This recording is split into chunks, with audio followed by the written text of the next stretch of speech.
Hello, hello, and welcome to Quest and Chaos. Today, we are playing Wanderhome. I'm your guide, James O, and I'm joined by some wonderful people at this table, but before we introduce those friends, we do have a friend of the show. That friend of the show is Possum Creek Games. They are the creators of Wanderhome along with J Dragon, and they have 2 upcoming products, and we'd like to give them a shout out because they let us use the book art for the intro that you will all see momentarily. And so, the 2 products, one of them is Yaziba's Yaziba's Bed and Breakfast. It is a slice of life queer found family RPG where you play as one of the B&B's long-term or even their guests. Upcoming guests. Check it out if you are into tea, rainy afternoons, and conquering mountains of laundry. Their second product is actually on backer kit right now, and it is a double header. First of those is Grand Guignol. It is a classic queer Victorian romance horror in the realm of Frankenstein, Carmilla, and Dr. Jekyll and Hyde, as well as Harvest, which is a folk horror on the coast of New England, inspired by Midsommar and The Wicker Man. If you're interested in either of those or Yaziba's Bed and Breakfast, check it out in the links below. Now, that is it for friends of the show. But we have friends here, which we shall introduce right now, sending it off that way. Oh gosh, why'd you start with me? I'm new to the show. Okay, wait, remind me what I'm supposed to introduce. Your name, your pronoun? Like my actual name or my character name? Just you. Okay, I'm Laura and my pronouns are she, her. I'm Cal and my pronouns are they, them. I'm Lucia. I'm Grant, pronouns are he, him. Fantastic, and those are our friends that we will be playing with. But before we get into the game, a little intro animation for you. Thank you. Claire. This will be about a minute. How do I show just chat? Like, I don't want to watch the video. I knew how to do it in Twitch. I mean, you can't do it in don't Twitch. think I can. Dang it. Oh, man, those people are Yeah, really there's cute. Miffy. Oh. Those people on stream are really cute. There's Grant.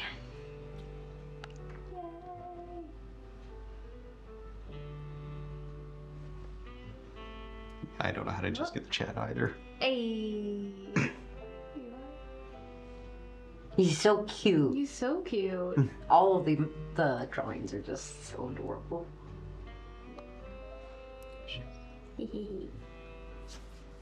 All right, we'll be back in about 7. I know that because I made this thing.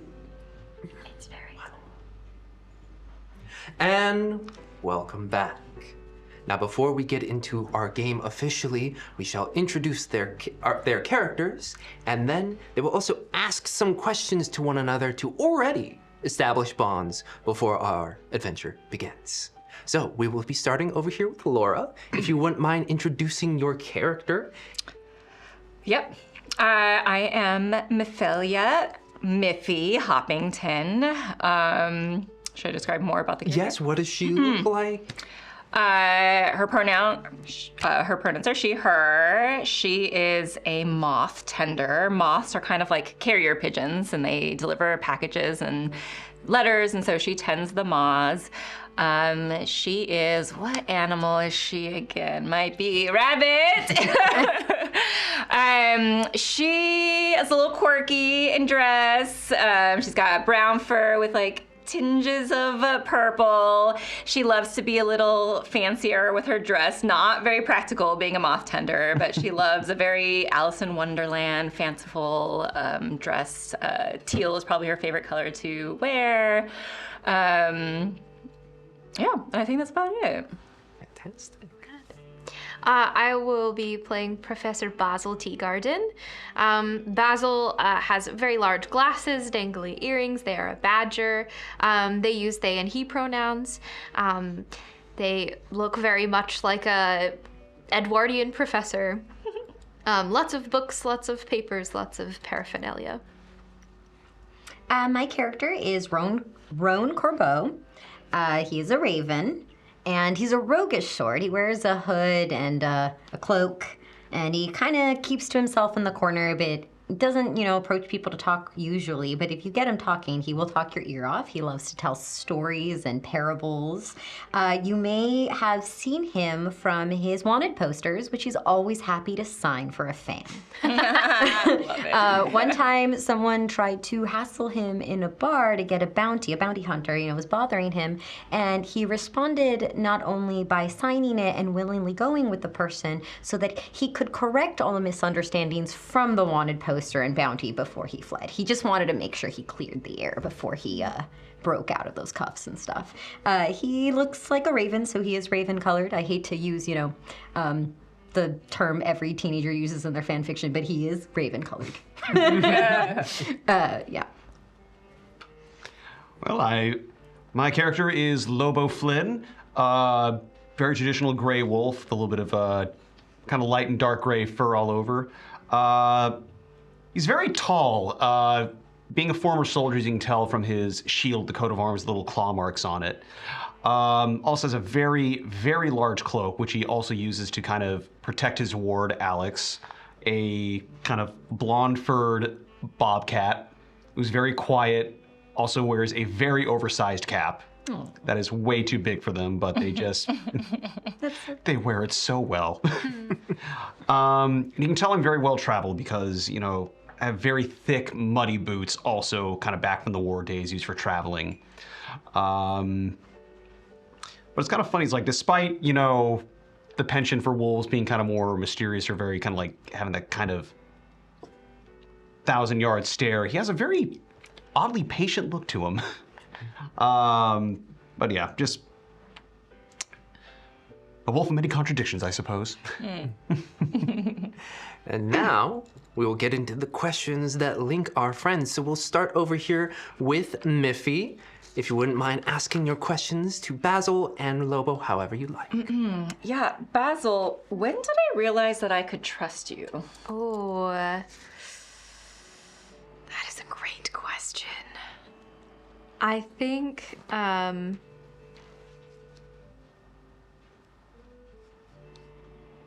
there was a moth in peril, and I think I helped you tend to the moth and get it on its way. Yeah, definitely. And Lobo, why did I risk my job and career to help you?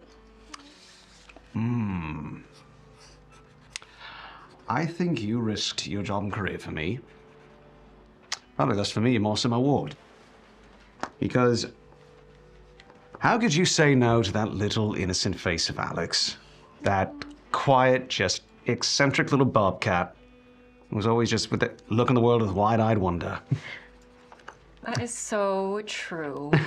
I mean, oh God, they're giving me that look again. Oh gosh. Cute. Okay, here's a chip. Here's a chip, Alex. Here's. All right, Basil. Eat our junk food. Good. Miffy, what did I teach you when you were younger?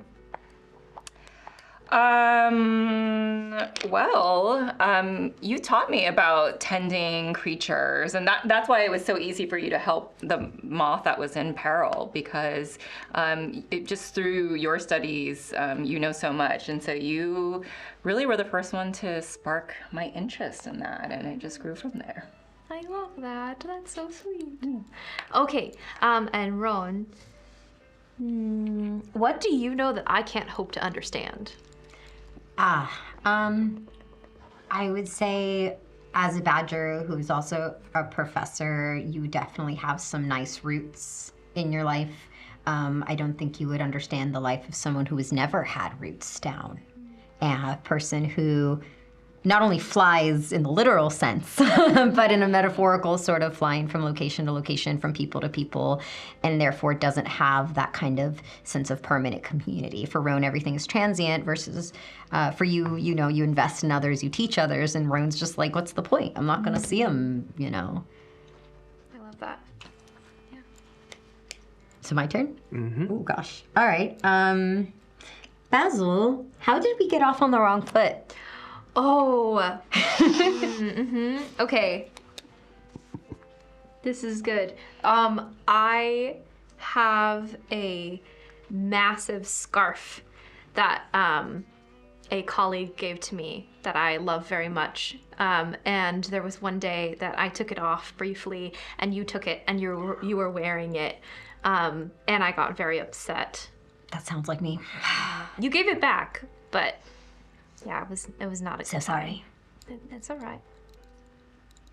I'm not as sorry as I said, though. Okay, Lobo. Why do I call you my only friend? My only friend. I think you consider me your only friend because despite me being a soldier, I protect those who I think need protecting. And I do believe that even being a roguish sort, there's still something about you that felt like maybe life was being just a little unfair to you. And it doesn't matter where I thought you came from, I thought that it was my job to make sure that you got the fair treatment you deserved. So would you, hypothetically, of course, help me hide a scarf, let's say, hypothetically? That's completely made up. Scarf. I This- can't seem to find it. This is a completely hypothetical question. No relation to... Packages, though. Don't look at them, look at me. Would you help me hide a scarf?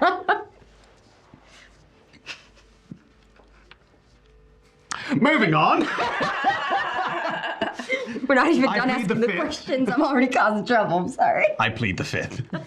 That's your job. It's your job to cause trouble. Okay. All right then. Grown trouble. Roan. When was the last time my ward really irritated you?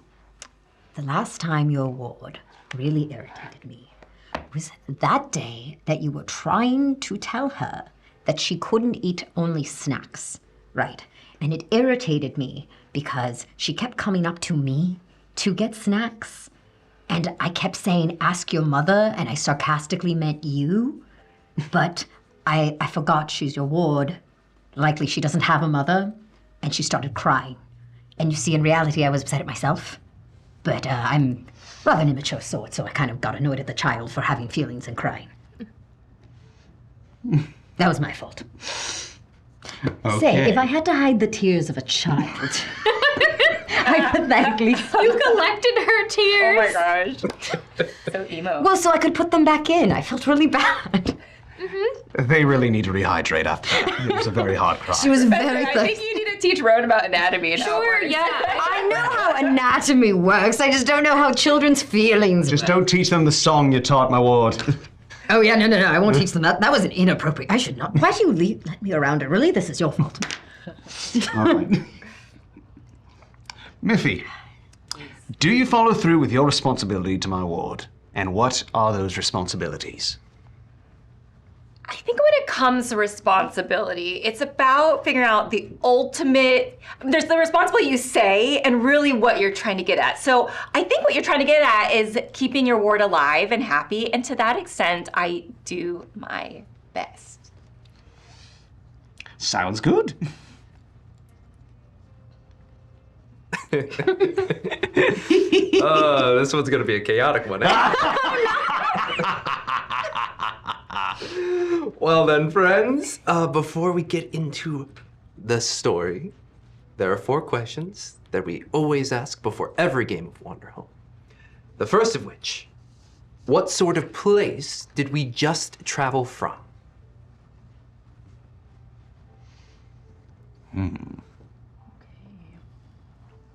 Well, for me personally, I feel like I came from the sky. You know, it kind of all looks the same up there. So I can't answer. They could probably answer better than me. But it was definitely a place I was up there. And now I'm down here with all of you. That is funny because we were not too long ago, for a very dry and high altitude place. So I wasn't there. Too dry. Not Yeah. good, you know, for my skin. You can't see it underneath the feathers, but you know. Probably a place with few people, I think, is where we came from. I do have a number of packages to deliver, and it was surprising for so few people. They had a lot of packages. A lot for of me. packages, I Like noticed. a suspicious amount of packages. I mean, the ratio of packages to people there was unfounded, but A whole box of packages just for that one family. yes. Were your moths delivering them? Well, they will be, but I have to kind That of explains sort all the with them. traffic I encountered. There was like just a bunch of moths, you know. The air traffic. Yeah, the air traffic was just so cluttered. I am missing a few. Oh, I don't eat moths. That wasn't me. I think you meant packages, not moths. Oh, Both. Oh dear. what's a package? I don't. Never heard of such a That's term. the risk people take when Must delivering be a packages regional to moths. term. I don't know what a package is. Never heard of it. You know, brown paper packages. That one? With the string? I know what string is, but all I saw was string. You've never received a package before? What's a package? Ah. Are you gonna help me here? Maybe on would your you own, care mate. to explain to Rowan I what have a a package feeling is? Roan does know what a package is. Alex, how are you doing? You know what? I have some snacks here in this box. That Is is that the face that Alex that is not making? wrapped. It is a non-delivered box. Please don't make my ward cry again. That's all I'm asking. Well, seeing the list, I mean, we definitely came from that really desolate place again. So little people. So My many favorite. packages. I need to get, there's a distant city I need to get to, a hidden village. That's tough. Like literally the package just says hidden village. How am I supposed to know where that goes? And a wandering, well, that's not a place. That's, I assume this wizard's in the forest. So those are a few options of places I need to go. I don't know if that aligns with where, you all need to get to. Well, I think that goes into our next question, doesn't it? Well, that goes into the third The third question. But the second question is, I jumped ahead. do we feel our journey has been long? Oh, very, Very much so. very long. Do you mean like our journey collectively or individually? Collectively, I feel like I just showed up. But individually, I feel It's like been very long. it's been a long, long journey. Long set of questions and interrogations about whatever a package is. And scarves. It's a box. It's a box with things in it. That certainly makes the journey a bit longer when the questions do go on and on and on and on. And people are like, why are you stealing scarves and packages? You're like, what? Never heard of these items. Between Roan and Alex, I have questioned my concept of time. And then, is there somewhere we hope to go? Yeah, the thing is, my moths, they can only travel so far, so it's helpful if I can get a little closer to where these packages need to go. I would hope to go to a place where someone who doesn't fit in can belong. For the child, of course, not for me. Unrelated to me. But it would be nice to find a sense of community and belonging. But for that one, not for me. That will help me out here. I do think that, community is a very important thing. Something that makes you feel like you're safe. They can depend on each other. They can be able to make sure that if something goes wrong, you got a friend or a brother or sister who can work with you to make sure that you've got what you need.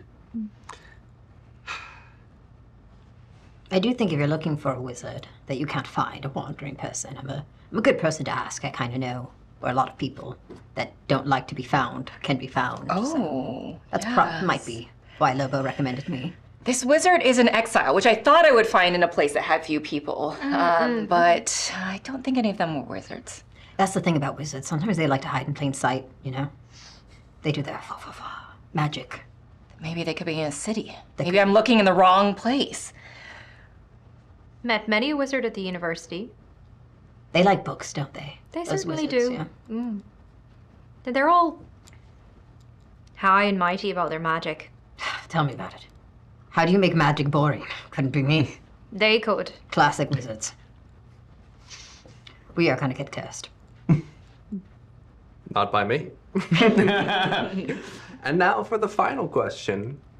the one that you hold inside your head and your heart. Where is my home?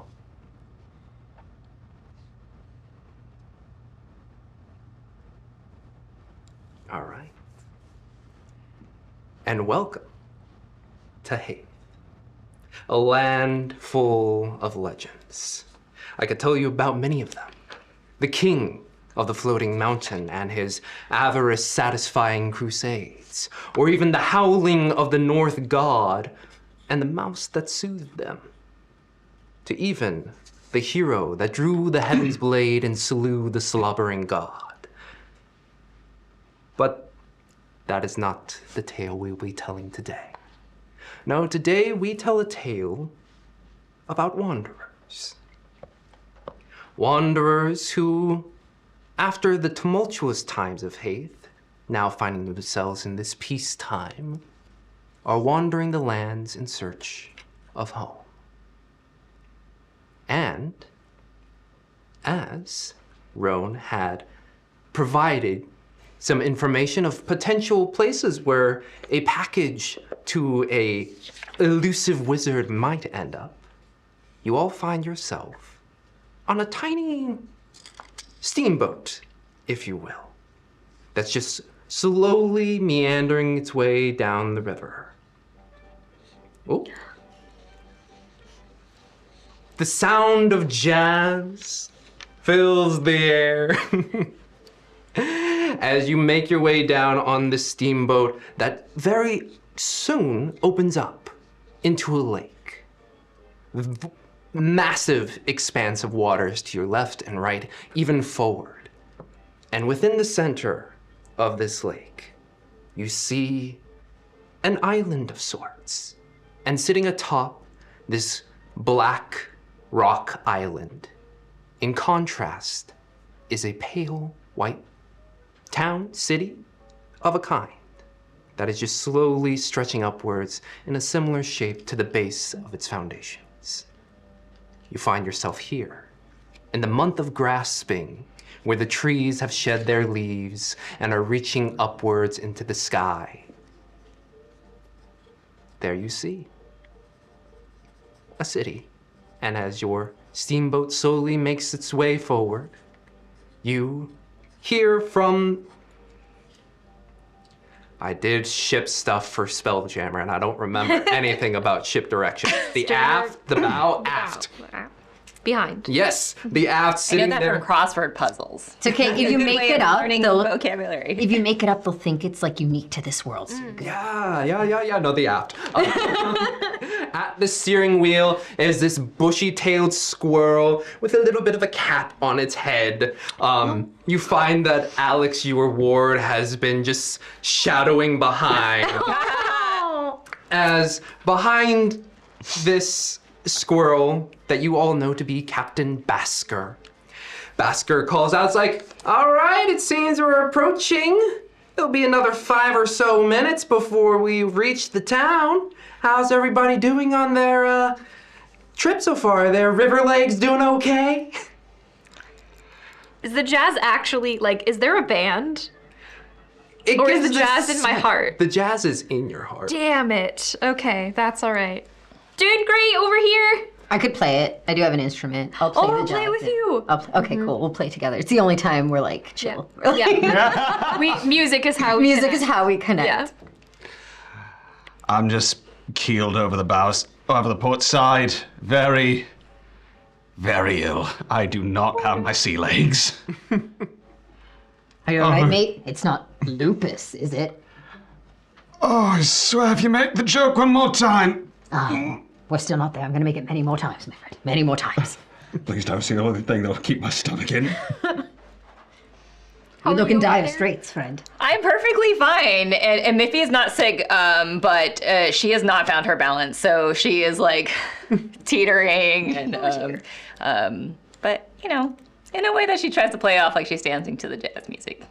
Dancing to the jazz music, and up above you see your moths, almost like seagulls of a kind, just slowly guiding along. Some of them, one of them lands. What's the moth's name that lands? Okay, Anise. Anise.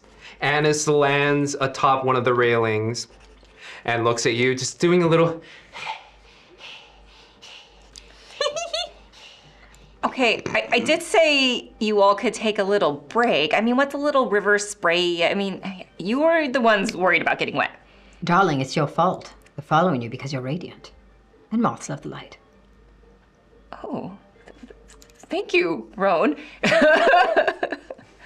Nailed it. As Annis slowly climbs down the railing and just hops along your shoulder and just rolls along with you. As the 5 minutes passes by, you all find the dock that stretches outwards. And as you approach this small city, if you will, it's dead quiet. No one's at the dock to greet you. Oh no.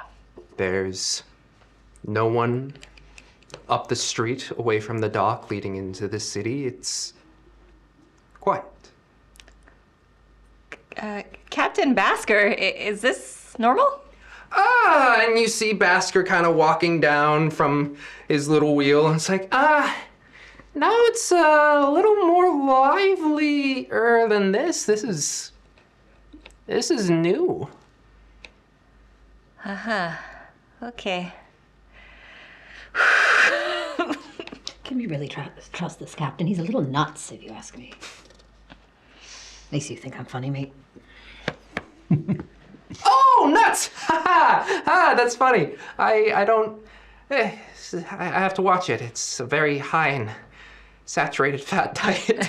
Oh, yeah. Actually, I'm pretty sure it's polyunsaturated fat, not nuts, but I learned that from the professor, actually. Oh, are you a dietitian? No. I'm skilled in household magics, but I'm not a dietitian, nor am I a nutritionist. Oh, okay. I might have lied, I'm sorry. I panicked. He does that. I do, actually. It's true. Tell me 2 truths and a lie, and I'll try to figure out what your truths. Oh, I love this game. All right. Okay. Number 1, I hate squirrels. Number 2, I love squirrels. Number 3, I stole your nuts.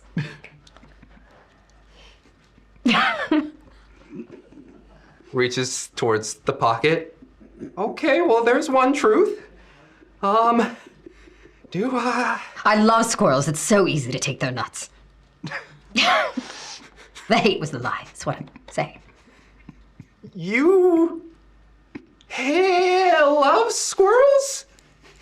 Did I get both of them right? Yeah, those are the truths. You're right. Oh, gosh, okay. I lied. They were all true. I have a love-hate relationship with squirrels. They're nuts. He's a really loud whisperer. I whisper so loud. Maybe take a donut. I'm trying. My vocal cords aren't like yours. I cleared my throat. So this isn't normal then? No, usually here at New Haven, it's not typically this, dead. Is it just a grasping thing, or, is there something... Have you been here during grasping? A few years ago was the last time I was here. It was just the ferry people here and, come way up the river near Port Town and, yeah. Okay.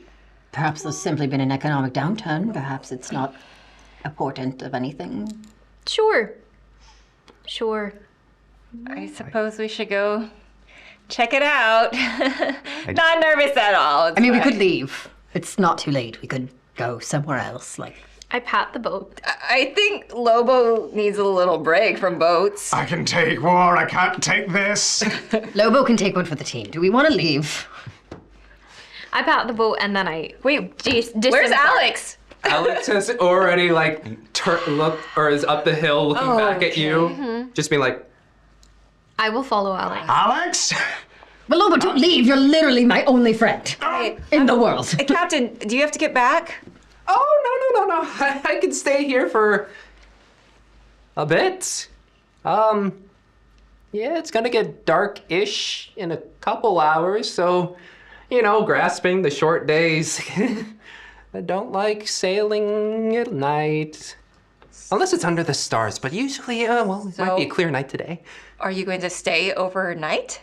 Sure! Okay. That gives us plenty of time to just see what's going on up there. Yeah. That sounds good. Let me get to my ward. I'm just crawling on all fours. Oh, no. Do you need a lift, buddy? And I got it. Miffy opens one of the packages she's supposed to deliver, and she's like, I think one of these has ginger in it. No, don't. Friend. And she just opens it. Oh, dear.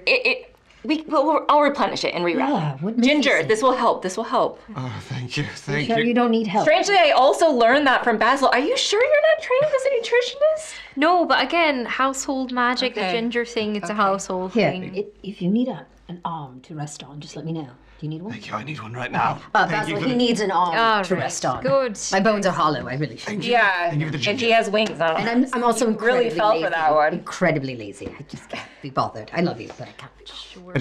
I just got the ginger, just swallow it. Slowly, very slowly. Like Yeah. like a little bird. Like a smaller version of Roan. Yeah, like a smaller. Here, I can show you if you want. No, Please. no. Just saying they're already quite small.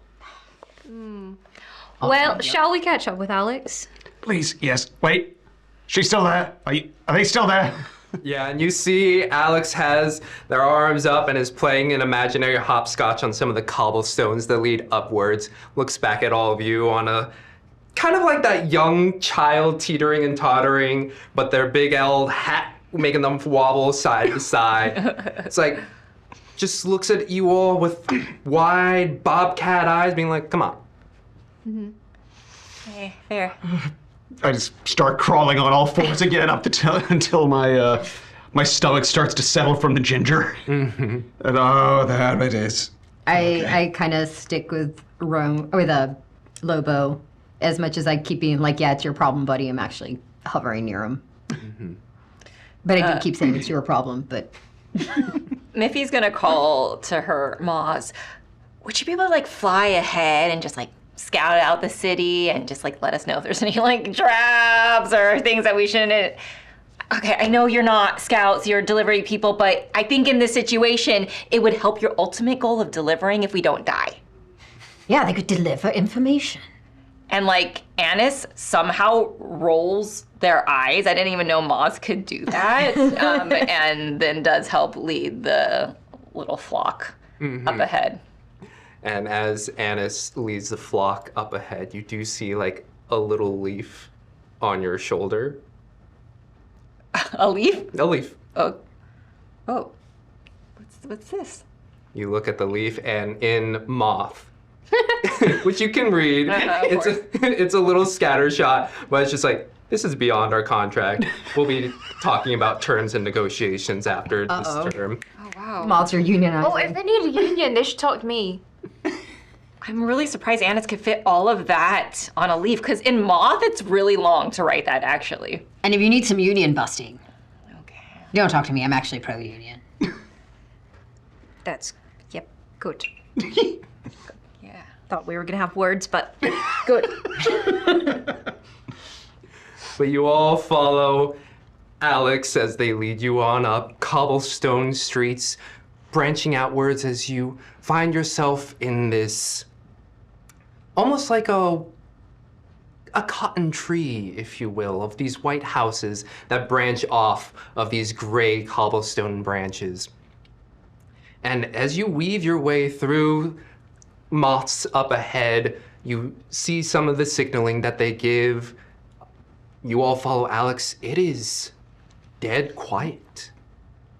Aside from the wind that just blows through the alleyways and whips past houses, it's cold. The sky up above is a bit of a gray. It's just kind of a dead space for some reason. You just don't feel any life. You look inside an open window and no one's there. You keep going upwards. I'll start humming a tune. uncomfortable with the silence. As you hum this tune, you don't really hear anything coming out. Like I hear the vibration. You feel the vibrations in your myself, but I chest, but the music isn't coming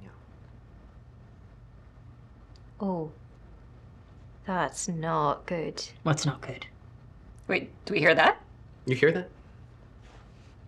I'll try humming again. Just feel the vibrations. I'll take out my mandolin and strum it. You feel the vibrations. How are you doing that? Is that magic? That's not me. I'm gonna try to do the same thing. I pull out my little lute and I try to do the same You just thing. feel the strumming on your feather tips, That's odd. but no sound emits. I don't like that.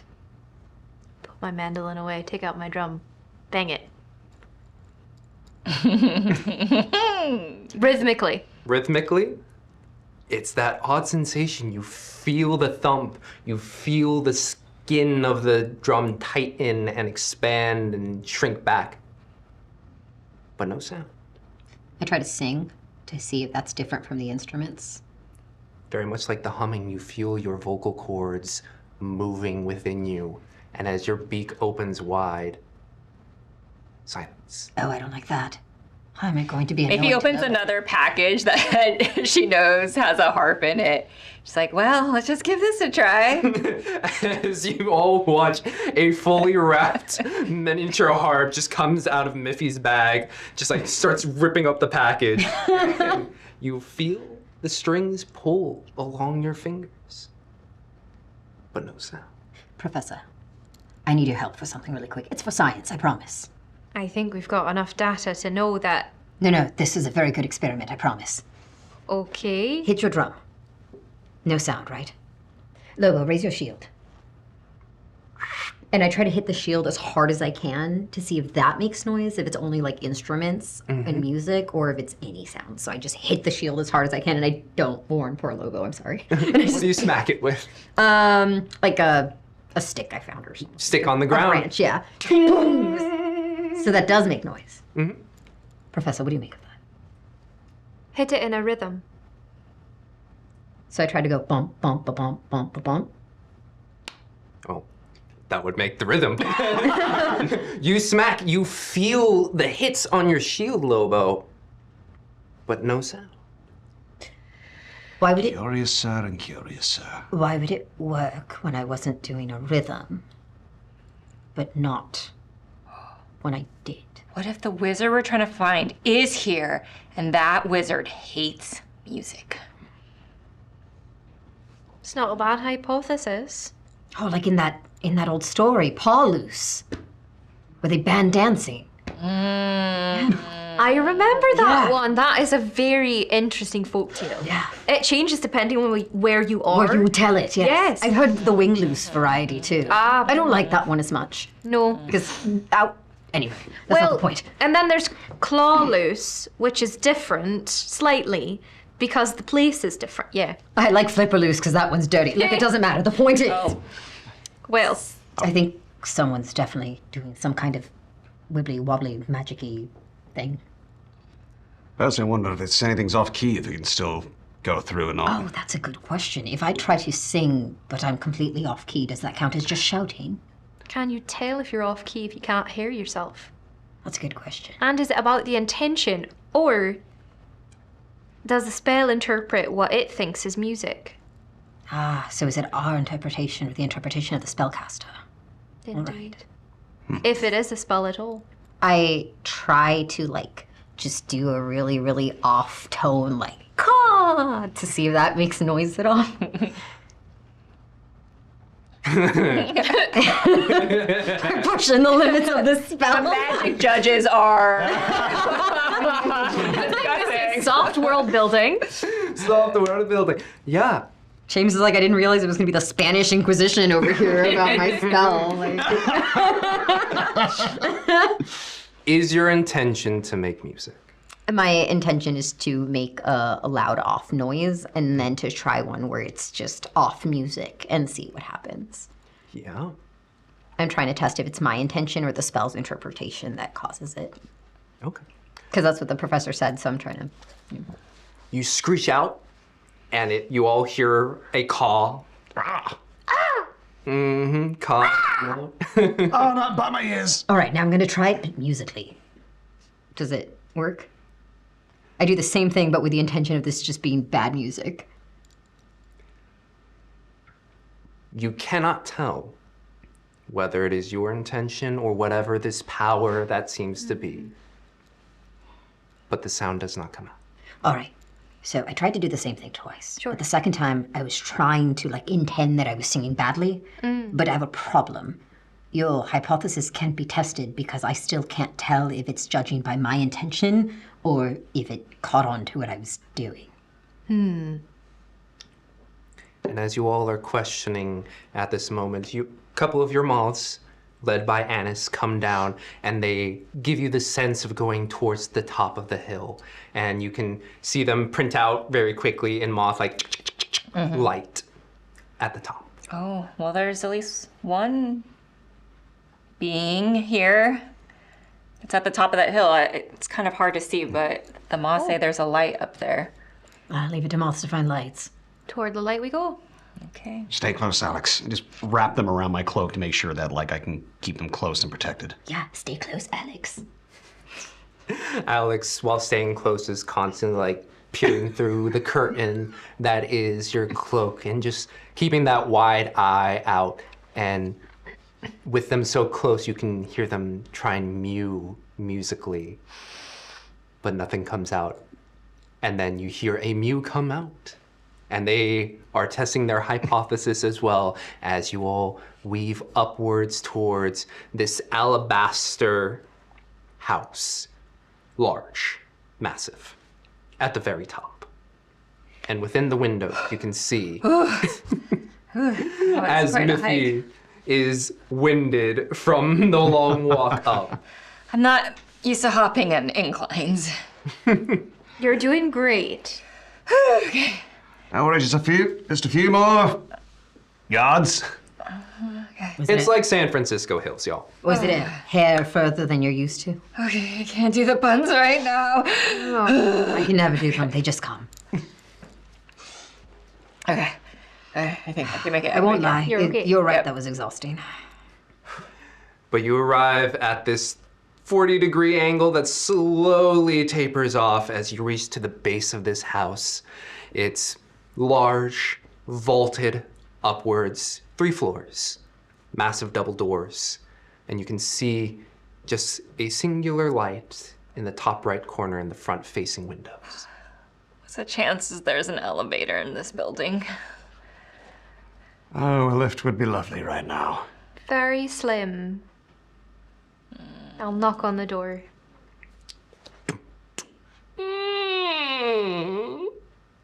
As it opens. But was not a musical creak. I was thinking the same thing. It did not get... Yeah, wait, did we try the doorbell at first? Yeah. And then you were like, oh wait, shoot. Is there a doorbell? Is there a doorbell? Yeah, there's a doorbell and I ring it. Silence. Wait. Can I try something with the doorbell? Sure. So I go to the doorbell and I try to rhythmically play a song on it, right? And everyone's just staring at me, go. Yeah, And it it's just clicks away like... Haha, percussion. With the clicks, I'm like, I tricked it. As you say percussion. Ah! I should have shut up. When will I learn to keep my beak shut? I look at Alex and I go, don't say anything. They're usually quite good at that. Don't make fun of me. So Miffy will walk in and try to go, hello! I mean, hello!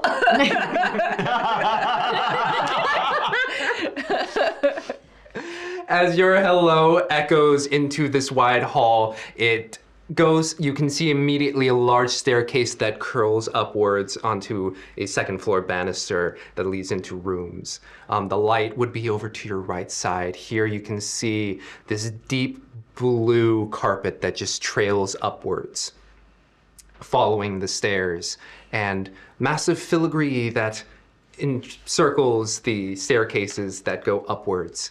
And Miffy looks to her maws, and before she can even say anything, they say, we're on our 5. They're like already out there, just like sitting. You know, like when they're on, like people are on their like break. They're just sitting at the base of the stairs. One is like smoking. Yeah. Their little tiny maws. Alistair the moth, you know, just has like a tightly rolled leaf when. Yeah, we need to get union. Like, As I see this, I will say to them, in Moth, if you ever need any help unionizing, please let me know.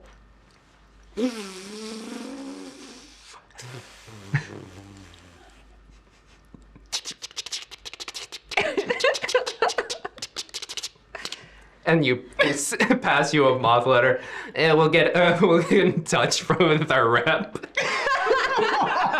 Very good. Who's your rep?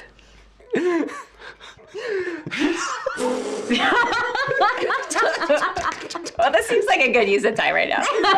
You know, this is the only time, like, you know, you can talk about the union stuff because you're on your break, so. Hands you another leaf. They'll get in touch with you. Ah, very good. Thank you. You said union. I know. I just... the good professor sure is a caterpillar of the community.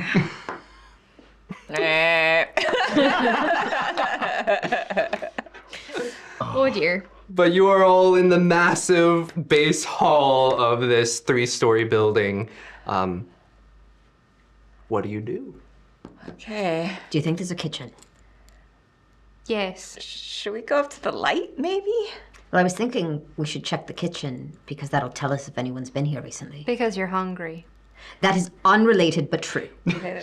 I'm just saying. Alex! Okay, I think we're going to the kitchen. No. Oh, yeah. Oh, she's fine. Come on. You watch as Alex looks around, sees the base floors, and then starts to just hop 1, 2, 3, 4, 1, 2, 3, 4 up the stairs, looking around.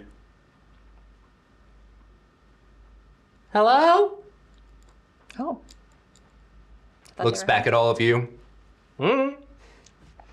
Alex, if you find anything, I know it's tempting, but don't eat it. We don't actually know what kind of spell we found ourselves in. And I do know that eating random food of magical variety is not a good idea most of the time. You said those mushrooms were normal. I did say that. I also told you I'm a liar. I don't know why you keep forgetting that part. Makes my brain hurt. Yeah.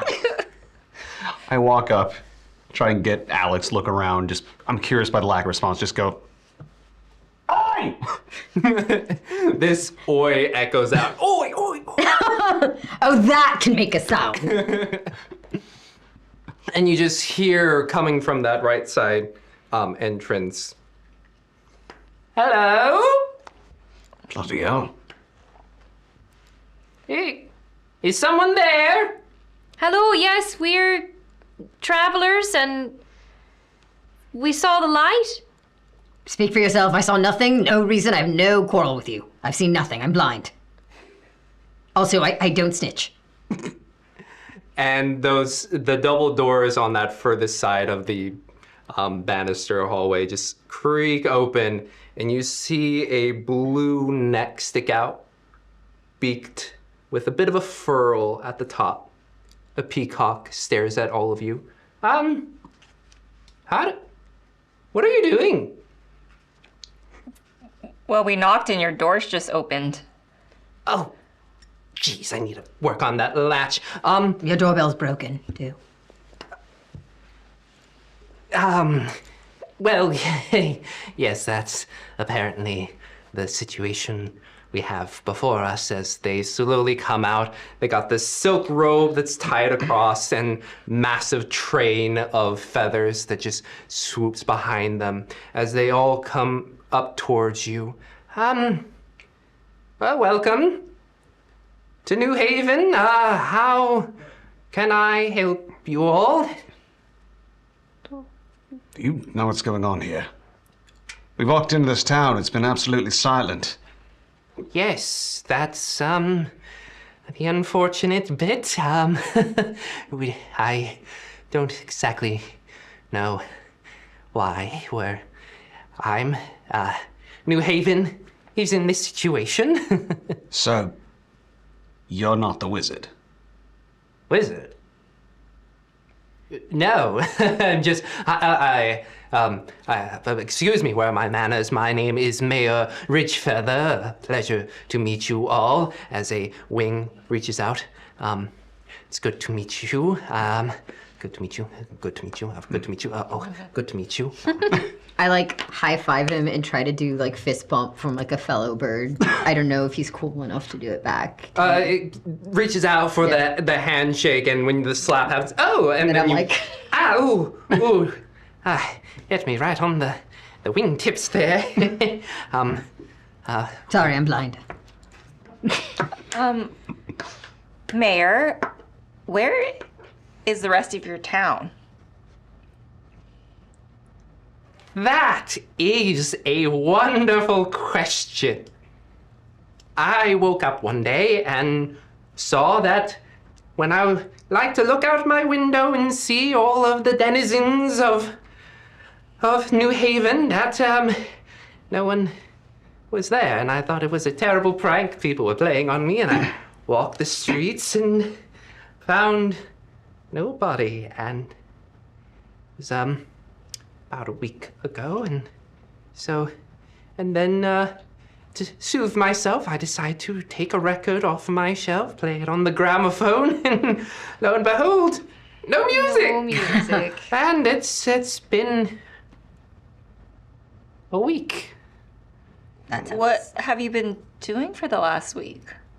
Staying inside. I thought if I waited it out, it might just go away. Of course, completely. I think the problem is they already went away. Yeah. My people? Yeah. In the middle of the night, why would they? I mean, like, they have their boats, but it's the middle of grasping, and soon it'll be quite cold over the mountains if they try to go that way. But look at the bright side. Makes your job easier, right? I mean, there is guaranteed re-election. Yeah. It's true. Running unopposed, only you get to vote, you know. Well, I mean, the mayor is only useful if their people is there for them to serve. I mean, it's, I can't be mayor of New Haven, and I'm the only citizen of New Haven. Okay. That would put things in a bit of a dour spot. I wouldn't vote for him. I'm Professor Basil Teagarden. We have not introduced ourselves yet, so I apologize for intruding on your home. I mean, it's wonderful to have guests. Which guests? I haven't put on a pot of tea, so oh, excuse me, and like rushes down past you and like, please follow me, and like, with their little peacock legs just strutting down and curves over to the right and presumably towards the kitchen, and you hear a clang, clang, clang, clang. Bit of a mess, bit of a mess. I don't want to be rude, but he seems nuttier than the ship captain. Are we sure we want to stay in a town with only him in it right now? Well, I think it's rather important to figure out where an entire town disappeared to over the span of an evening. Altruism. Good. All right, I guess we're staying. To solve a If mystery. not altruism, then curiosity. Intellectual curiosity and altruism. That is you to a T, Professor. There might be shiny things. There certainly will be. You know, the shiniest thing of all is not dying to a crazy peacock man that may have killed all the people in town. But all right. Sure. I don't really see evidence of I'd expect things being killed. People. I'd expect his blue to be a bit more red or purple. How does color theory work? Can you even see Purple. color? That's not the point. I'm just saying, if my town suddenly got deathly quiet, I wouldn't lock myself up for a week unless I was up to no good. That's all I'm saying. Wait, can the mayor hear all this? Or are we in the other room? Well, he ran into another room, right? Okay. Well, I never know with Rose. Loud whispering. I'm guessing Alex is trying to sneak off, and this time, like, nope. You just have to grab them by the scruff as they were about to go towards the mayor's bedroom and be like, Lobo, I think I have one of those little kid leashes in one of these packages. That's Good idea. not. eyes go wide and just like Flails. flails. Come on. Fool me once, shame on you. Fool me twice, 3 times. Oh, bloody hell. It's been a lot of times. It has. You are very easy to fool, in her defense. Look over there. Fool me 3 times, that's unforgivable. Okay. Well, the thing is, I do have a package here, and I've been trying to use my cipher because it's written in code to see who I can deliver it. And it does say that this needs to be delivered to either New Haven or Old Haven. So this package might belong Did you here. say code? Yeah. On this package. Usually they're pretty straightforward, but this one is. But my cipher is broken. I keep trying to use it, and Just like studying the code. Mm-hmm. Very excitedly. Like a crossword puzzle. I need to know where the people went because this package might be for somebody in this city. So we need to stick around at least and get more intel. What's the problem with the cipher? How would it work before? No, my mentor gave it to me, and it's been on the fritz. Can I? What does it look like? It has like lots of like noms to like align symbols and letters and yeah. Okay, so it's like a metal Yeah. tube Yeah. kind of thing? Yeah, sure. Okay, and is there information inside the tube? Is that what we're trying to figure out? It's like kind of a way of like decoding like things that are in. Okay, cool. I'm just gonna fiddle with that for a while. Yeah. I lean over to Lobo and I'm like, no offense to you and your Mystery Solvers Incorporated over here, but do you really think this is the safest place for Alex right now? More importantly, do you think it's really the safest place for me right now? But also Alex. You got me around, don't you? This is bad news. And I just don't like being in trouble, but all right, if you insist, I will stay. Just a reminder. One cup of tea, at least. Do you guys want a black tea or green tea or herbal tea if you're not feeling caffeinated right now? It's almost night, so herbal I think would be great. Unless we want to stay up. Black with cream and sugar. I'll take the same, but without the sugar. Oh, okay. For the little one, anything? Herbal tea, probably. Herbal. I'll just have a green tea, plain. Okay. Yes. And then you feel Alex tugging on your cloak, just like, I wanted it straight. Professor, is there any chance this could possibly be some kind of fey magic, the sort where we shouldn't consume anything while in its grasp? Well, now, I don't know anything about that. But I do know that people who act as figureheads tend to get a little wiggly when things go wrong. But not because they know what they're doing. Mostly because they don't. Does that make them any less dangerous? Yeah, a lot. I don't know. From my experience, foolishness and maliceness doesn't really matter. They both have the same result. I think foolishness is a little easier to work with than pure malice. And yet here I am, and you keep saying I'm difficult to work with. Thank you. Finally. I said easier to work with, not easy, period. They finally admit I'm not a bad guy, I'm just a fool. I never said you were a bad guy. Wait, really? No, why would I say that? Because I'm a bad guy. Well, thank you, Professor. That was very nice of you. Roan, when you look over at the code that is inscribed on the package that Miffy has, it sparks memories.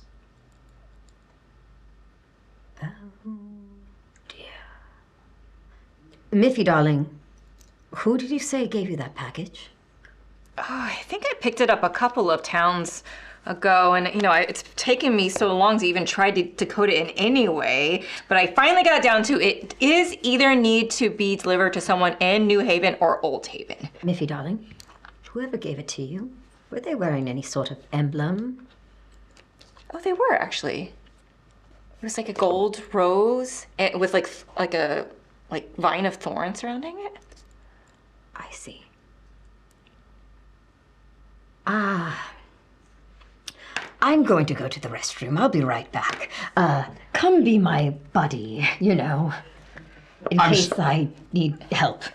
I'm sorry, what? In case I need help to pee, just come with me, please. Restroom? Yes, where is it? If you just, if you go across, it's basically directly above me. Sure, I'm going to powder my beak, and my friend is going to help me. Oh yes, just use the one in the green pot. It's very soothing for beaks. Yes. Men, we always have to go with a buddy to the bathroom. Oh, I understand. And if either of you, if you 3 or 4 want to come in, the water is ready. And No, just men first. Just men first. Let's go. We're gonna go into the kitchen. Yes. Yep. Go. Men always in the bathroom, and women. Oh, what am I? Keep an eye on Alex. Shall we just go? I drag him in, and I go. I'm a very bad person. What? Lobo, I know you know what group I used to run with before they so unfairly excommunicated me. And I know what that symbol means. You know that which symbol? The one that Miffy is describing. Yes, I do. And this is not good news. Because that symbol and who it's associated with means that at best, Miffy has been sent on an errand that they need done and they needed someone not involved to do for them. Or at worst, this is a trap and none of us are meant to get out of it.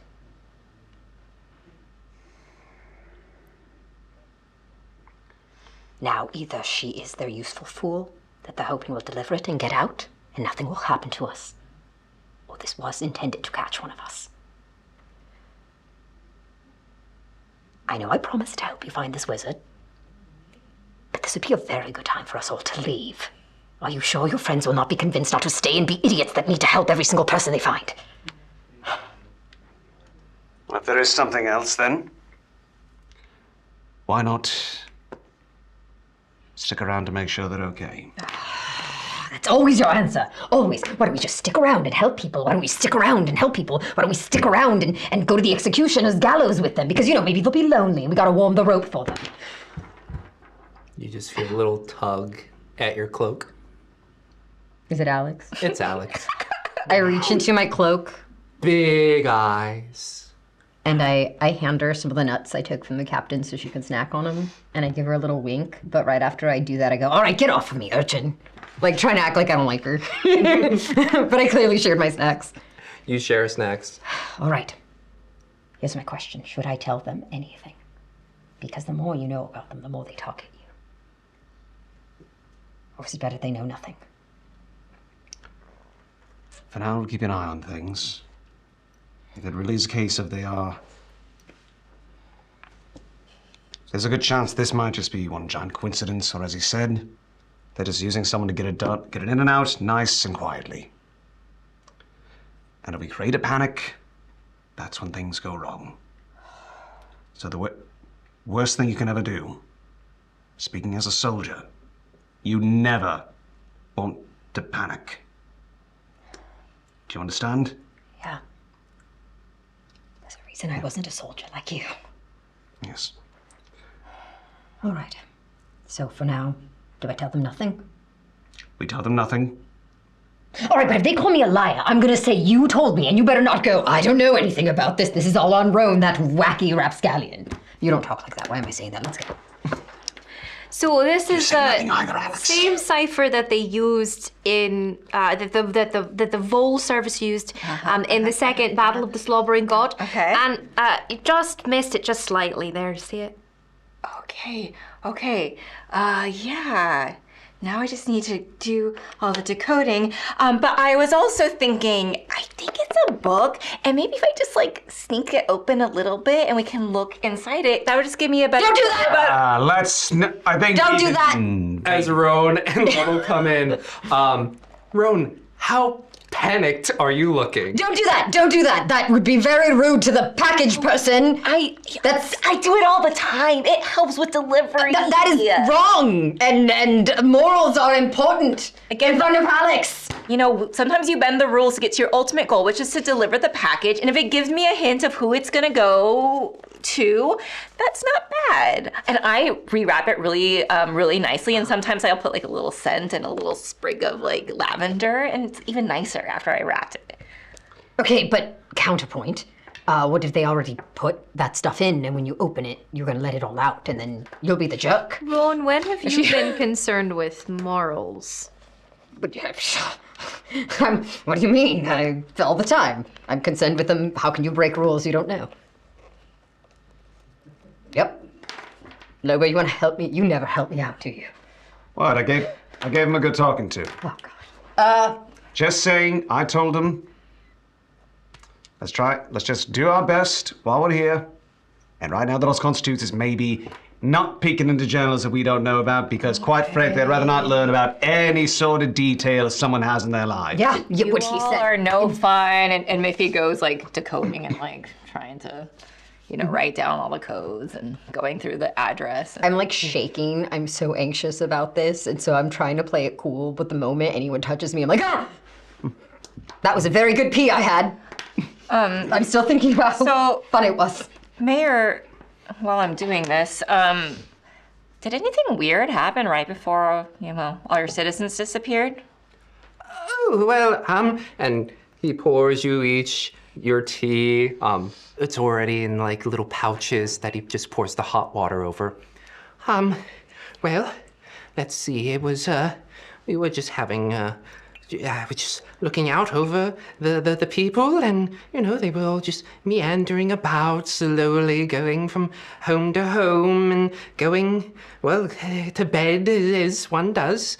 And, well, I decided I would go to bed, and then the next morning I woke up and everyone was gone. So, no. I thought you didn't know everyone was gone. I thought we told you that. No. I went walking around the streets. He's been here a week. A week? He's been here a week. I didn't stay shuttered in here. That would be very, very awkward if I would just be looked out of my... Suspicious. No strange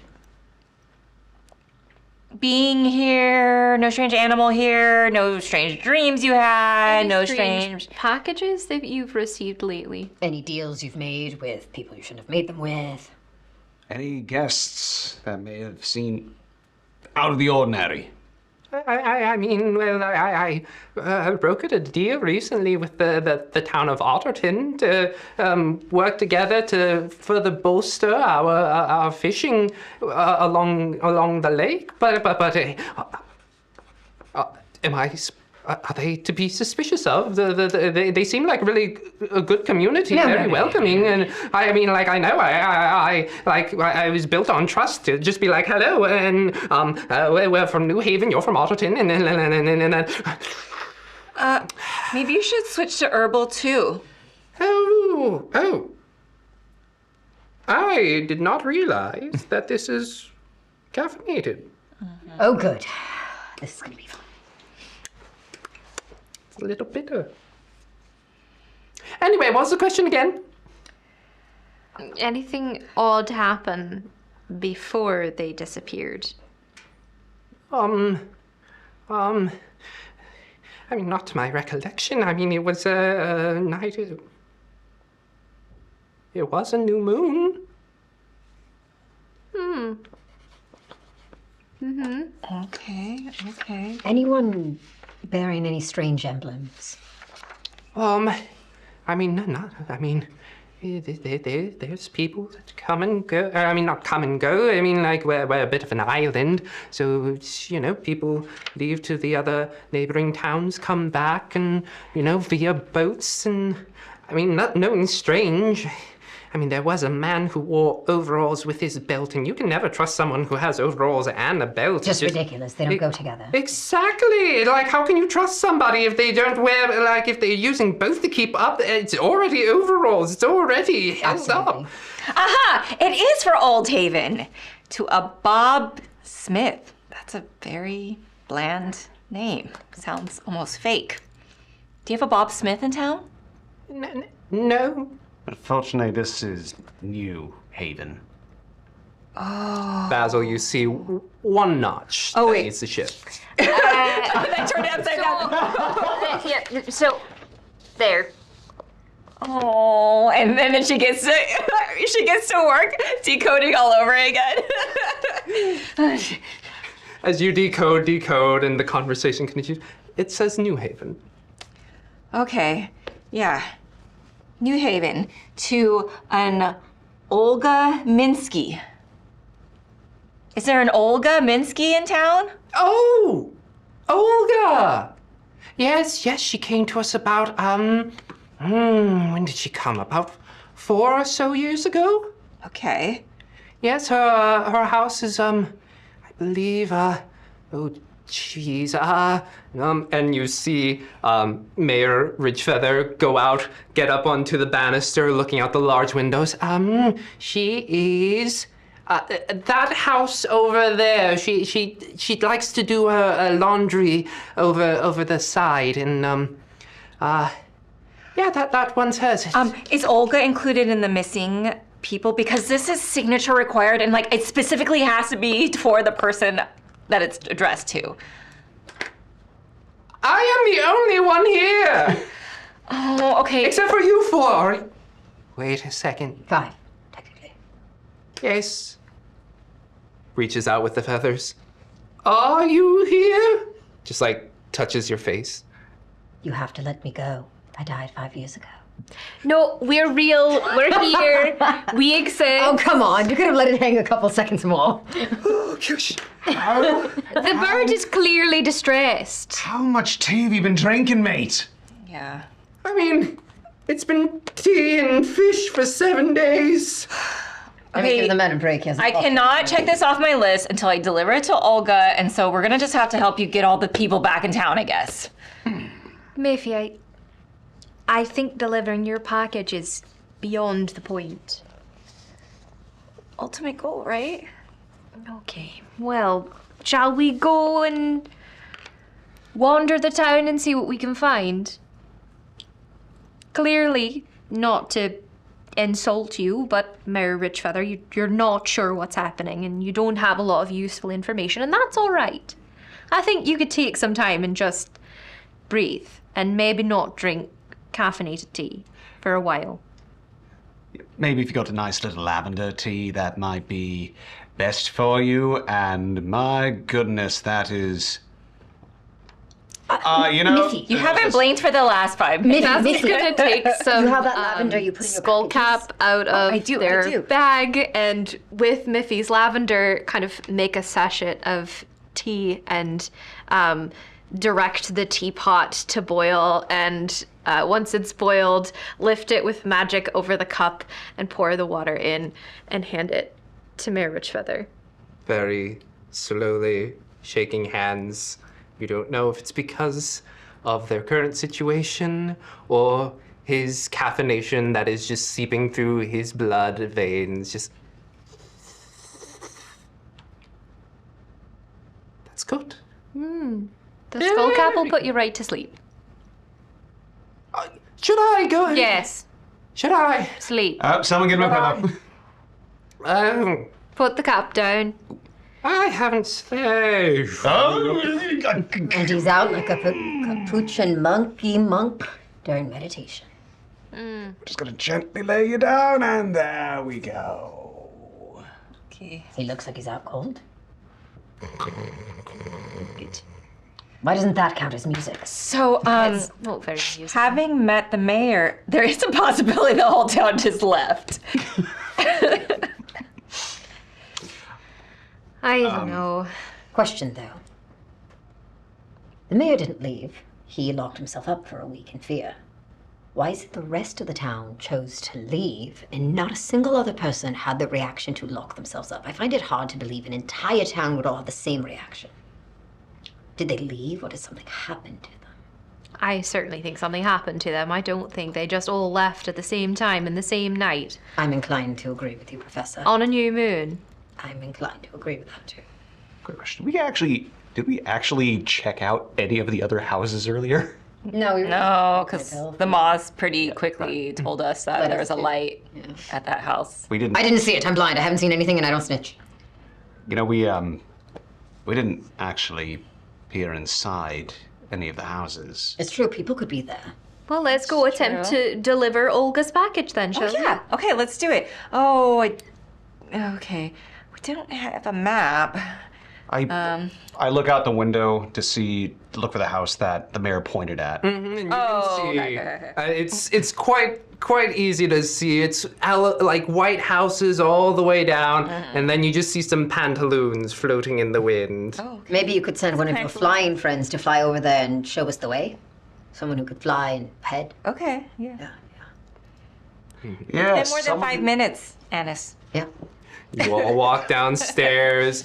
You open the doors, and the moths are sitting there. It's like, got that look of, oh, is it 5 minutes already? Well, final little smoke break, taps it out, stretches out their wings, looks to you expectantly. It's like, yep. Oh, well, we have a package to deliver. Eyes beam wide. Yes, you get from their reaction. Oh, yeah, it's that house with the pantaloons waving. We have to deliver this package there. They jet up to the air, they float up, and they look down. Okay. Like, you see their heads bobbing up and down, and then they start to flutter their way towards the house.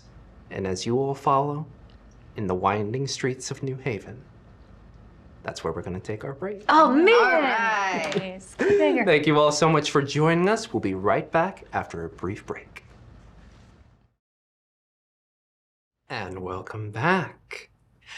And as you all stream your way through New Haven's streets, cobblestone walkways weaving you through, you find yourself at a very similar looking white house like the ones around it, but almost like a flag atop a pole. You see striped pantaloons going in the air.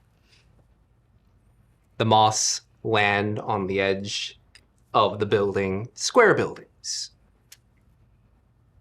Looks down at you and, Okay, guess I'll knock. But not musically. Knock, knock, knock. God, the latches in this town. Okay. Olga?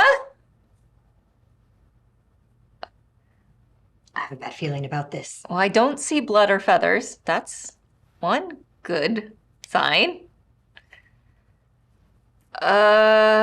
Okay. I might just look around, investigate. yeah, you walk inwards, and it's a humble home on this living room style area with a nice table, some mushroom pottery that has found its way in there. It seems like Olga had a fascination with mushrooms, with things taking on more of mushroom shape within her home. And as you are all looking around, does anyone have particularly fine ears? I mean, I have really big ears, so I feel like I can hear. Yeah, I definitely, yes, have to hear whispers and also to hear if something is in tune or not. So yeah, I think so. So Wolf's ears are very sensitive. Mm-hmm. You reach your sounds outwards, your ears outwards for sound. And just barely riding the wind.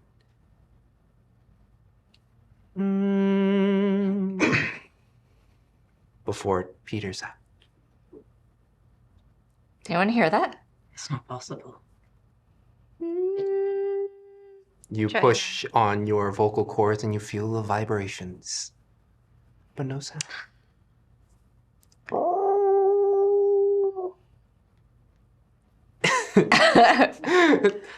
Soft magic systems, isn't it? Is it musically inclined or are you howling? What is music but the world? But vibrations of sound, yes. You attempt And now to we can't hear anything that Lobo says because you've already. Oh no, Lobo can't talk. What is music but sound? No. As you try to match that humming sound that you hear in your ears, you try and match it, and it does not come out your throat. Okay. Can we tell the general direction it came from, or is it just kind of like we heard it? You heard it, and it feels like it was riding the wind and down. So, anyone want to go up there and see what that was about? Maybe someone who could fly like a moth instead of us. So, you? Oh, I don't fly anymore. You literally were flying like 5 days ago. Yeah, I don't do it anymore. That's so quick. Yeah. Okay. The malls are a little peeved at me for asking them to do things that are outside the scope of their contract. And they're already threatening with unionization. I'm not even technically their employer. I'm just like kind of a manager. And so I don't. Okay. Well, maybe the professor could build some kind of flying contract. No, Well, I'm out of ideas. you have wings. All right, fine, but none of you can look at me when I do it.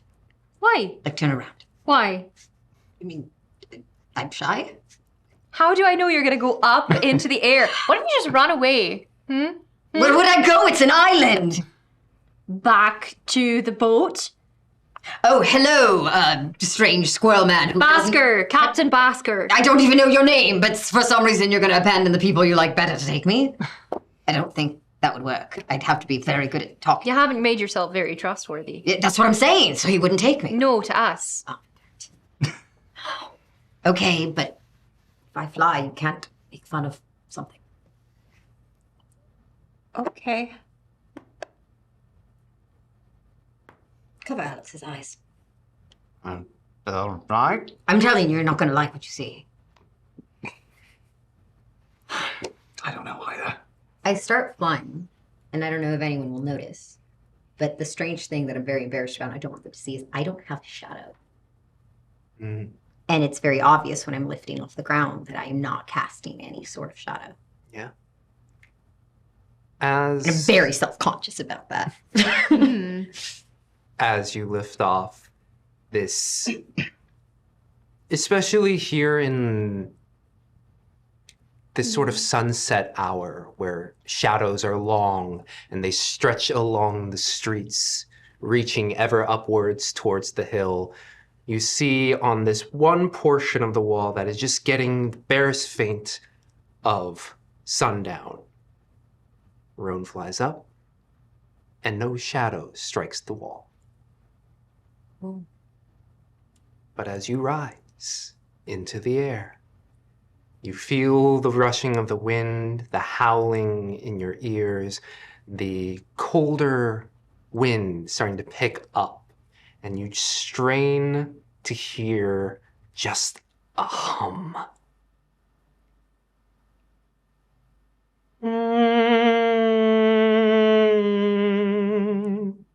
And you can see it coming through the way, almost on the wind, and it swirls around and back down into the house, into the floor. I fly up to its highest peak to see if there's any additional information I can glean from being at the highest peak of the song. Mm-hmm. Do I see anything? As you reach the highest peak of the song, I will let you decide. What do you see? I look down. I can see the house. I can see the shadows being cast. But I do not see the source. And it occurs to me that it's being carried on the wind. So wherever this is coming from, it's not where I'm hearing the sound coming from, it's where the wind is coming from. And so I follow and I dive bomb and I try to land kind of cool, but it's not as cool as I want it to be. And I just feathers everywhere and I kind of this is gonna sound weird. I don't think it's coming from here. I think it's coming from wherever the wind is coming from. If that makes sense. It's being carried on the wind. It's sort of like... It's not being carried in the metaphorical sense we usually say that's being carried. I mean, it's literally being carried on the wind, and I think that's why it's coming in and out. It's literally attaching to the wind. The moths are getting a little nervous thinking that they're being outsourced by wind now. Wind can carry things? I don't know how else to explain it. So when you were up there, what did you see? How do I describe this? You're not a bird, so I'm going to try my best. Okay. The mayor might understand. I don't know much about peacocks, but sometimes when you're flying, sounds can almost become visual to you. You don't actually see them, I'm not a bat, but they almost become visual to you through the rushing of the wind because you can feel the currents. And when I was up there, I didn't hear the music coming any louder from up there. I heard it with the wind. It was riding the wind literally. And then it dove back down into the floorboards. So wherever the wind is coming from is where it's coming from, but I have a bigger question. Where is it going? I want to get down on the floor and put my ear to the floorboards. Mm-hmm. And as you press your ear towards the floorboards, that wind comes through, and you just hear 3 notes pronounced. Going down. Sounds a bit hollow where your ear is placed. Is there a downstairs? You feel around. Anybody see any stairs? Stairs, there might be a trapdoor. You see a particularly odd-shaped cut pattern on the floorboards. Asymmetrical, but clearly a cutout shape. I knock on it to see if it's hollow. Musical intent? No, just trying to hear the... You hear the... Yeah. And a bit of an echo. Well, I can't lift it. I have hollow bones. You guys. I will go with my massive badger strength and You see these massive badger forearms from carrying so many books. Just get lifted off, and before you, you see stairs heading down. Nope. I'm gonna walk downstairs. Olga? Maybe I I hurry should right stay up behind here them. with Alex and you go down and I'll watch the child and we'll chill where it's not scary. I give both of them a very suspicious look. Just... Probably the best of a bad idea. Yeah, I'll stay and watch the child completely selflessly while you guys have all the fun down there. Oh, wish I was going. Alex I'm grabs good. your hand and starts to pull you along down the stairs, egging you on. Don't you want to stay? I have playing cards. We could play. You were going to drag me down there. Yep, and then just like Terrible step child. by step by step, leading you downwards. They have a way of doing that. We're going down like the city's economy. Mistress Minsky, are you down here? And as you guys begin to weave down into the stairs, it's a bit of a circular motion as it goes down and down and down and Do you down. need more ginger, Lobo? Oh, this is fine, as long as there's no more water I have to deal with. Okay. This is very, very spirally, though. Very... Excuse me. Is there like something... How deep is this stairwell? It's continuing to go for about 10 seconds, 20 Okay. seconds. Can I drop something? Is there like a small random piece of wood? or a Roan little has pebble? nuts, maybe. Still. I do. You have to ask me for them. Can you give me a nut, please? I'm all out of nuts. Give me that! Give me that. Oh, fine. Just one. He stole that from me. Did you see that? He used force. That is wrong. So it's wrong to use force, but if you do it without force, it's fine. Yeah, that's finesse. So force is not cool, but Yeah, force is finesse wrong. is moral. You can use finesse, moral. Well, I didn't say it was more, but it's, nicer. Well, in that case, that was just very aggressive sleight of hand. Oh, ha, ha, ha, ha, ha, ha. You're my old friend.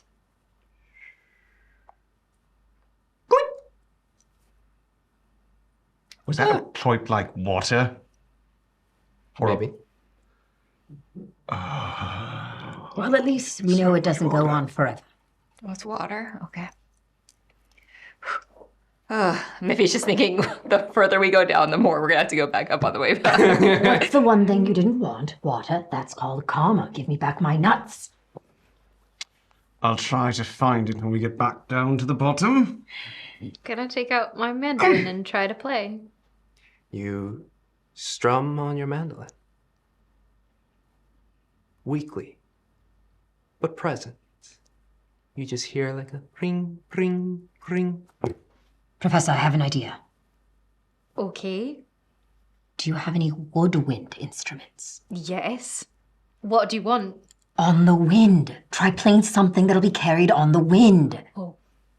I take out a penny whistle.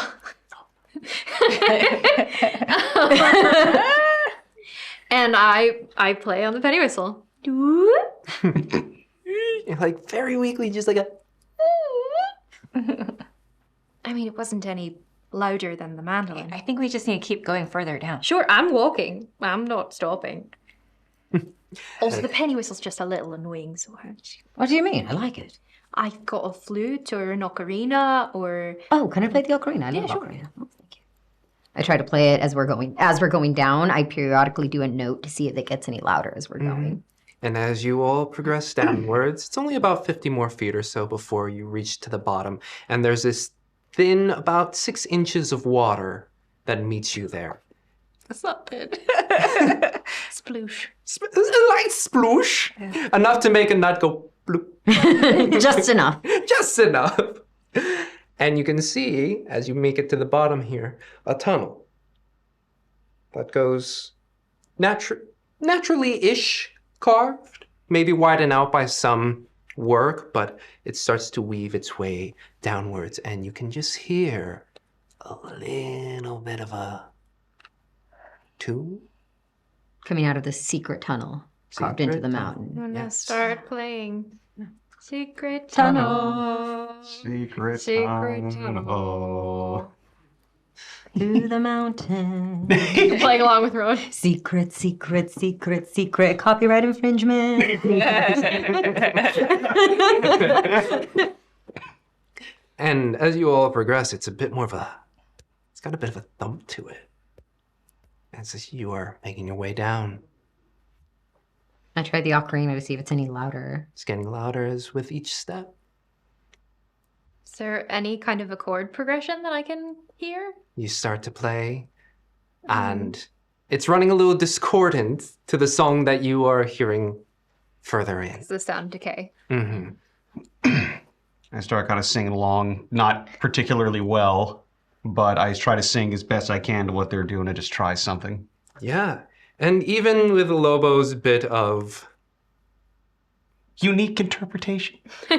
very good, unique interpretation, you start to make your song as it weaves through and begins to meet with another song that is playing just as you cross the threshold Oh, Alex. of this cave, and you can see below you a massive cavern-like structure with stalactites and mites going up and down, firelight down below, and you see a large group of people playing music together. Like how many people? About 30. I told you they all just left this mayor. Is this a town that would hold more than 30 people? It's roughly about that size-ish. Okay. So this is the whole town. Probably, yeah. Got it. Cool. Now, this isn't weird. Should we introduce ourselves. And we weren't necessarily invited to this jam session, but do they really require an invitation? Perhaps we should just casually lay along rather than draw attention to ourselves. Okay. Maybe takes out Start comping on the harp that she had unwrapped earlier that she doesn't know how to play. I'm trying to harmonize with whatever tune they I got give you going some on. quick pointers on the harp. Okay. Oh, it was upside down. Very good. Do you play instruments at all? I've got nothing. I could barely sing a tune. What makes me think I could Do you play see one? this backpack? It's full of instruments. Maybe give him a drum. He can't really play. Sure. I take out my nice drum with the little It's very mallet. easy. You just hit it. Just pretend it's me and do whatever you've always wanted to do to me. Maybe not that fast. Just, rhythmic, follow the beats. You really think you'd want to beat me that hard? I thought he'd go easy on me because we're friends.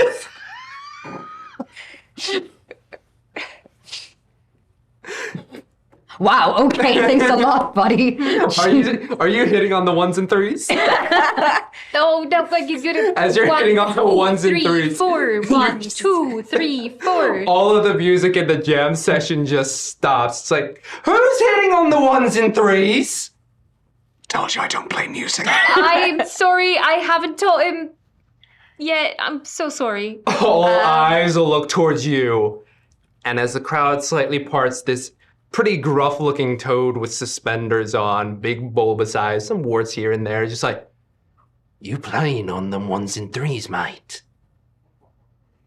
Toss it to Rowan. Well, you see, I had a good explanation for why I was doing that, apparently. Sorry, you know It's what? fine. I know why I was doing I can explain it if you'd like me to explain it. Please explain. All right, I will. Why are you playing on ones and threes I will explain. in Right. a jazz jam? And, There's a village in the forest. It's only ignorance. No. There's a village in the forest from which I hail. God.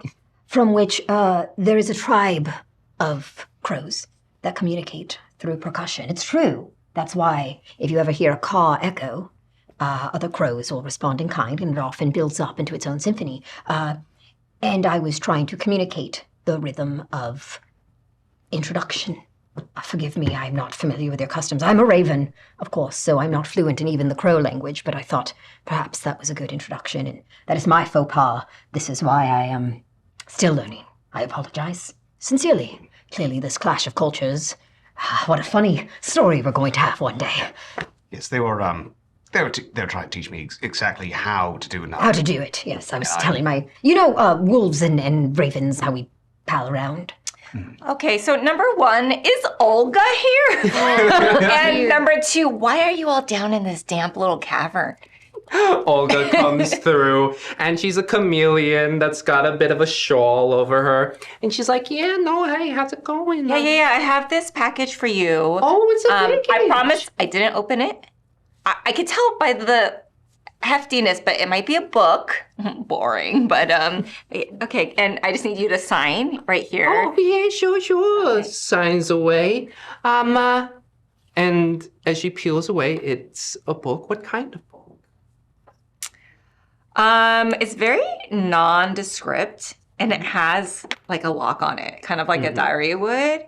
And Miffy's like, oh, I'm so curious what was in the book. I mean, you don't have to have the key on you right now. I mean, I'm just wondering what's in the book. Oh, what's in the book? Well, it's a little bit of a secret doll. Just puts it away, and you can see the book, quite familiar to you in some ways and forms. I kind of just glance over at Rowan like, oh. I look as pale as a raven can possibly look, which is not much, but enough that he would recognize it. Yeah. Rowan's basically gray at the moment. Just like my morals. Just like my morals. But the toad looks at all of you, being like, yeah, no, So, well, you ask why we're down. Whoa, wrong accent. Wow. He's a jazz musician. Hey, just smoking. Hey. You're wondering why we're down here. No, we're not. Your mayor was. We're asking on his behalf. We don't care. I was definitely wondering. No, on behalf of the mayor. We don't care. We don't ask questions. We were just here to deliver a package. We're blind. We don't It's sit. just really damp. As a musician, I was curious about the lack of music up above. Oh, right. That's inquiry number 3. Right. So many questions. Right. Many questions. So, first one. Why are we down here? Mm-hmm. Because it's I don't know how long it's been, but it was the new moon. And yeah, I heard that's a week ago. it's been a week. Yeah. We've been kind of jamming out here for quite some time. Oh, yeah. Happens to the best of us. Anyway, glad that answered all our questions. And why did you come down here? Oh, great. More questions. Good.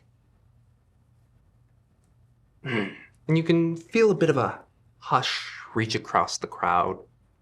I mean, wouldn't everyone go down underground when it's the new moon? Totally understandable. You know what? That makes perfect sense. Happens to all of us. I think we've solved Yes, this one mystery. sensible person. Yeah. No, actually, I don't know why you'd go underground. When the new moon strikes, the slobbering god comes out. The what now? The slobbering god. When Wasn't she's out and about, you don't want to be eaten up by her, so we go down underground. sorry. And we wait it out until the time's over. You do this every year?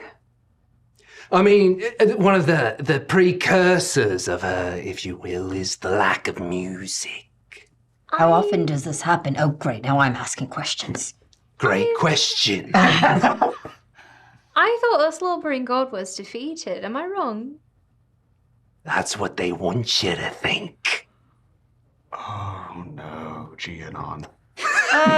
Okay. Oh gosh. Now I have a fourth question. Oh my God. How long has your mayor been mayor? Because the mayor did not tell us any of this. You know, idea. Sometimes questions don't need answers and people can just leave a situation. I'm very curious. Oh, God. It's a blessing and a curse. Yeah, so now Rich Feather, they came to us, what, half a year ago? Well, that would explain why they're a little unsure of the customs here. Yeah. Why did you elect him as mayor when they're only been here 6 months? He's clearly a sacrifice, okay? They clearly left him so that the god would eat them. I don't know why this is so hard. We should really leave. I told you they purposely left. Okay, I don't blame you. We spent like 10 minutes with that bird and... Please stop making friends with the cultists. Oh, God. Oh, I mean, he's not, really bad. He's quite a nice guy. I'm surprised that he didn't go underground. I mean, I thought everybody went underground. I'm surprised you were all You all survivors. forgot to give him the invite. Oh. Oh, no. It's, everybody knows the slobbering god comes around when the music goes away, so luckily you all survived. Out there for a week, I can't believe it. Isn't that crazy? Yeah. Yeah, I mean, this shield's not just for show. Yeah, no, not at all. Can we leave? Well, the music was working fine on the boat, but it stopped working when we got here. So that means that the slobbering god only eats people from here. So it stands to reason that if you leave, then you never have to go underground at the new moon. Thank you, Sherlock Vol. I'm not a vole. I know.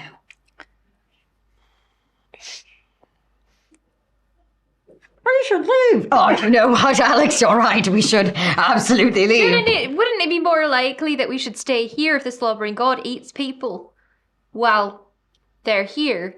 We should stay underground. You know what? You're right. Someone should go on that ship, Captain. Don't you think? How long? I mean, we can't let any, y'all made it out. But we don't know what's going on up there. She could be prowling. So we stay down here, we play our jazz, it's a good time. Until when? How do you know when to go back up? I mean, occasionally we'll send someone up and they'll do a little hum, and then once it's clear, we can just... How long does this usually last? Last one. How long did it last, Olga? Oh, well, I don't. Well, I think it was 4 days. It's been more than 4 days. Yeah, 'cause she's prowling a lot out there. For some reason, she really wants to eat one of us. Okay. Quick question. Did you hear the hum? Is that why you come down here? The hum? Yeah, the Did anyone hum recently? It came from up there on the wind? On the wind. And it came down here. That's what led us here. On the wind. So that's what let you hear you. There was a hum on the wind that brought you down here. The professor's joking. He's joking with me. One of his classic April tricks.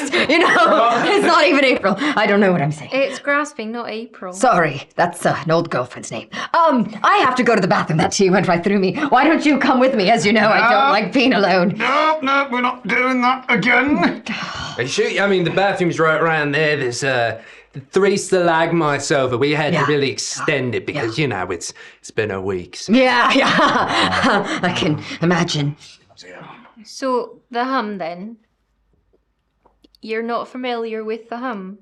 I think we've They're established. really doubling down on this show. Yeah, you know. Feel less funny. Can you at each time. least tell me this? That's what they call them badgers. They badger you with the jokes, right? You know. I think we've established they don't know about the hum, and maybe we should stop telling the cultists about things they don't know about. I'm sorry, cultists?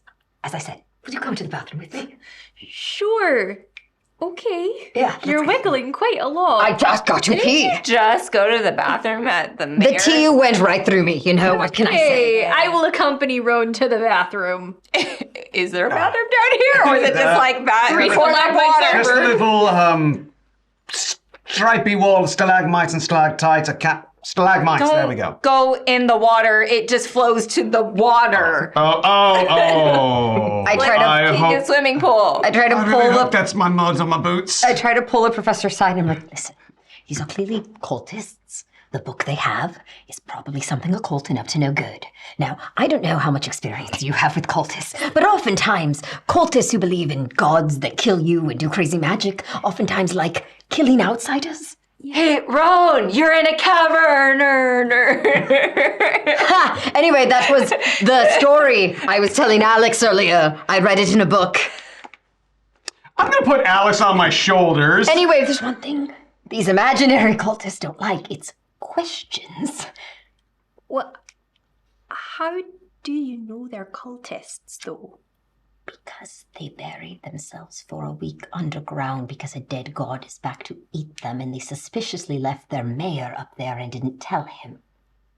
I admit that was probably not very wise, but I think there's nothing wrong with going underground if a god is going to eat you. A dead god. A god only they believe is still alive. Then why She's not dead. Then why is the music gone? I can't explain why it's gone. I just know maybe we don't want to be asking questions from people that don't necessarily want to answer them. All right. So can you exactly tell us why we're not hearing any music up above? I mean, I'm pretty sure I explained it, mate. Silver and gold comes around, that's one of the signs. We go underground, because she doesn't just eat you. She eats up all the joy, all the music, all the sound. So we go underground and wait till she's done passing through, eating whatever she wants on her way. And then we go back to our lives topside. I gesture at like how culty that sounds. Like I don't even say anything. It's just like I like to look through my satchel of books and notes and pull out a book on the history of the slobbering god and like just refresh myself on the information. I mean, it's honestly legend at this point. She takes on many forms. Many times it's of predatory creatures, but also like an amalgamation of them as well. And she would peruse the land, always eating whatever she could, but to never sate her hunger. And so she went from eating physical things to conceptual things, imaginary things, whatever it was, and it would not sate her until, hero of legend, drew the heaven's blade from the highest mountain, took it, and mercifully ended her hunger. I mean, that's consistent, but okay, whatever. Put it away. So, do we then just go find the origin of the music? Figure out why it's gone? I mean, what else can we do? Okay. It makes more sense if maybe there's got to be some kind of answer here. Well, the music didn't come from here. It came here. It came from somewhere else. Sure, and I'm saying let's go find where it came Of from. course. Do you think they're gonna let us leave? Can we leave? I mean, certainly, if you want to. All right, well, that makes it easy. Thank you so much for your hospitality. You have been just lovely. Certainly, I mean, be careful up there, but if you sate her hunger, just, give a final cry out, and then we'll let you, we'll rise topside when, Hey, She's- how about a hug? Come on, bring it in. Hey. I go to Olga, go. You too, Olga. Come here, yes. Yay. Thank you for the package. And What's a package? Oh, fifth question. God. Is there a wizard among you all? anyone know a wizard? Anyone know a wizard? No. I think I saw one. No, you didn't. Where? I have a package. I think we've established there's no wizard among us. Let's go. How about we go? You all start going back up? I'm gonna play as we go up. As I'm going up, my rather suspicious and sudden affection towards a stranger, despite everything else, was quite intentional because I tried to pickpocket the book from Olga. If I succeeded, I have it on me. I hope I succeeded. I mean, I have no idea how skill checks work in this system. It's pretty much story. I think you succeeded. Yeah, you're a vagabond. What All right, let's go. It Yeah. does say I can always have something I'm not supposed to have. Bam, done. So I hugged the first guy and then Olga so it wouldn't be as suspicious so that I could take the book from where she tucked it. Tucks it right under her shawl, and just as easily, you slip it away and into your pack. As Also, I'm playing, does the music start to go away? Slowly, as if it's on a compressor, it goes down and down and down as you start going up and up and up. on their way up, I hand the nut I dropped into the water earlier back Ew. to Rowan. I immediately go, ew, and drop it, and it falls right back, and I go, you owe me a nut. I gave it back to you, and who knows, maybe you could have fed that to an angry god. I don't think the angry god that has moved on to eating intangible concepts cares about a single nut. That's got gross pea water in it, who knows? Oh dear. So I think, Rowan, you're gonna have to go back up in the sky and tell us which direction the music came from. Not necessarily. There's one other alternative. And that is? I just, once, assuming we're back up, I just throw it on the nearest table, just the book. You wanted to look at it? Oh, I don't recommend opening it. I did technically already deliver it. And Miffy's going to start looking through drawers to find like the key. So, Professor, Yes. I notice you carry many books. Yeah. Do you have any books that might be able to identify what the runes and emblem on this book mean? Yeah. Would you? Probably. I highly recommend we perhaps do that and not open it, so we have an idea what we're getting into. She's like trying to like peek. And not open it. Perhaps. Just a humble suggestion to these Seems- other people you hang out with. Oh, it's more code. There's like see- delivery times and like. Okay, I think we've seen enough of that. Thank you. See right by the door a small ornate key.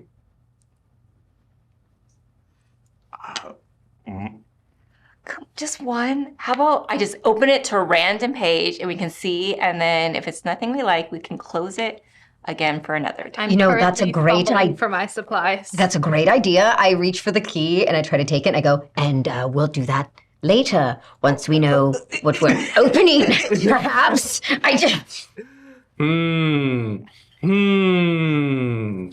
Lobo! I'll take the book. I'm gonna take the key from both of them. You know what? That's fair. That's Set fair. out my I should not be papers. trusted with it. I look over at Basil with just a very knowing nod. Just like, Sorry, I wasn't paying attention. What happened? I'm giving you a knowing nod because he took the key and you took the book. just. Oh, I just I open. just I, so you want to open it? no, I point towards both of them. Just.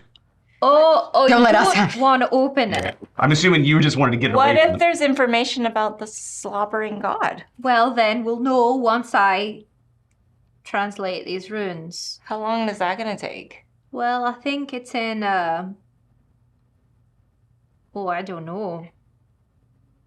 Well, Hmm. or we could just open it. I think it's in Ancient B. Do you know Ancient B? No, but I have studied it extensively. You said the person who gave it to you was wearing a symbol of a rose surrounded by thorns. Yeah. That is a symbol of the hive mind, so of course it's an ancient bee. Oh. Oh, the hive mind. And as you may know, they're not exactly the friendliest folk to anyone who is not part of the, Yes, there's quite a bit of buzzing here. You know what? Here's the key. I'm trusting you with it. The bloody bees. I don't know. I know as much as you. Okay, I know a little bit more. But now I've told you everything I know. That's as much as I know. This might surprise you, but bees don't mind as long as you don't bug them. No pun it. No, not those. These aren't regular bees. It's the hive mind. Oh, you're a soldier. You don't know anything that's not need to know. The hive mind are the bees that got all culty and decided that they were gonna. That's why the thorns. You think everything's a cult? I was going to say that. You just I'm see not cults trying- everywhere. No, I don't. Just when there's cult-like behavior. Listen, I'm just saying it's a flower with thorns for a reason. The thorns are a threat, But the flower. is what they consume. This might surprise you, but some flowers have thorns and bees sometimes go towards them. I'm not an idiot. Aw. No, don't. Oh, I thought you were directing at me. Nope, that one was directed towards Rome. Trust me, I know you're a lot smarter than me, Professor. Well, everybody has their wisdom. Okay, it's an ancient bee. It's got something about buzzing. Some kind of hymnal, I'd guess. Basil, you feel the key slowly lifting from your hand. No. What? You what see is- Alex trying to take it from you. Oh. Alex. Can we just open the book? Thank you. Absolutely. I took the key and Yes. I made a great. You open it up, and within is a ledger. Not a hymnal. Sorry. Well, that's a relief, actually. Maybe it's just boring business stuff. Oh, numbers. math. Business. Boring. Oh, As you're Oh. looking through, you're flipping around. It's about the oldest entry date, which would be the first one, would be from 15 years ago. Right at the height of the King of the Floating Mountains crusades. And you see shipments going from hither and thither, to and fro, from rebellion group to rebellion group to rebellion group. I will relay that information. Yes, I know. That's why I know who they are. You see a particular one that has a symbol with a dagger crossed with an arrow that catches your eye. I stare at it a little bit longer than I should, and then I try to look away. what does that symbol mean? What symbol? The dagger and the arrow. I don't know, you're the professor. I'm not the one who reacted strangely to it. What do you mean? To the bees? I don't know what this is. You would know I'm lying. If you don't trust them, trust me, all right? Symbol of a rebel group, of course. Sure. Started by a son or daughter of some wealthy who knows what. Us. And, wanted to lead better for the people. Didn't work out so good. You might have heard the results, even if you don't recognize the sign. The Night of Silent Screams. During which the rebel group that was supposed to be standing for equality and better conditions slaughtered innocents because they were not pure enough to the cause. So, you know, revolutions are pointless and nothing can ever get better and we shouldn't even try. The end. Close the book, please. Yeah, I agree. There's nothing juicy in here. Yeah. Just numbers.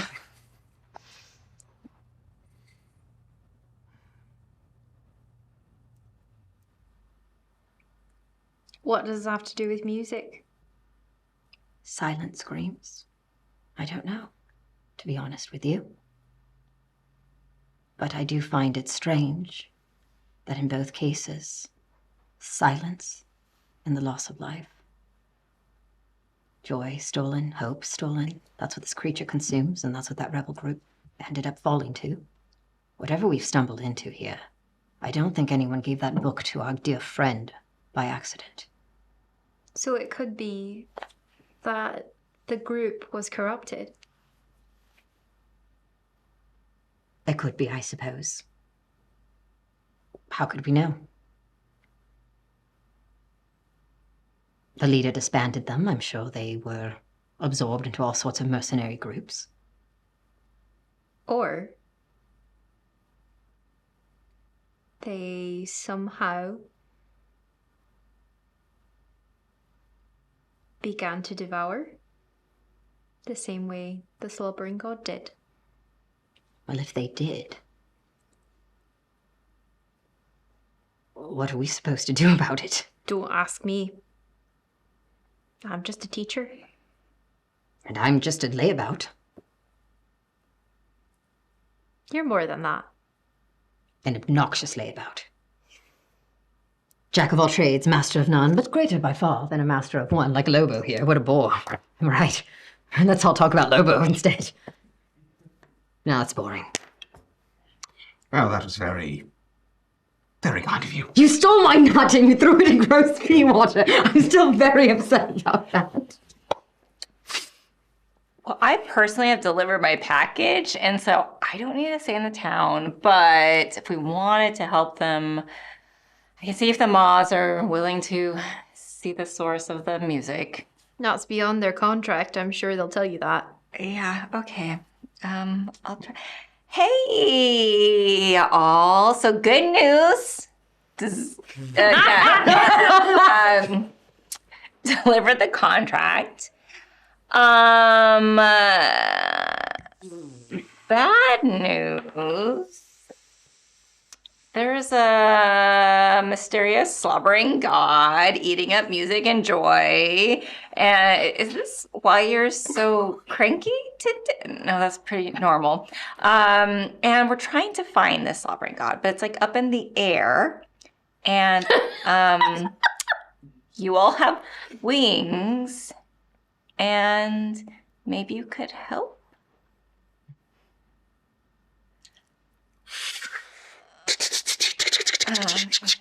Just sends you a leaf with slobbering god, question mark, what face?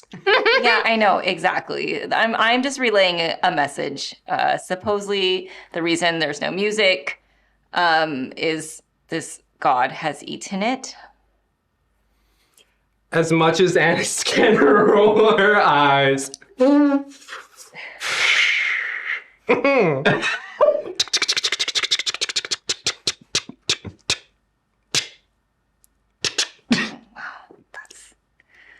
Oh, okay. That was a very pointed punctuation mark Yeah. there. Gives you the leaf, and it reads, "Fine, overtime, very serious face." Oh, I can't approve that. Oh no. Who can approve it? Who can approve it? You will. Honest question, Miffy. Who can approve it? Who has the authority? Okay, here's the thing. I bet the mayor would compensate us pretty generously if we figure out this whole thing. Yes, you will get overtime, I promise. You're our manager. Yes, I will find the funds. Really? Yes.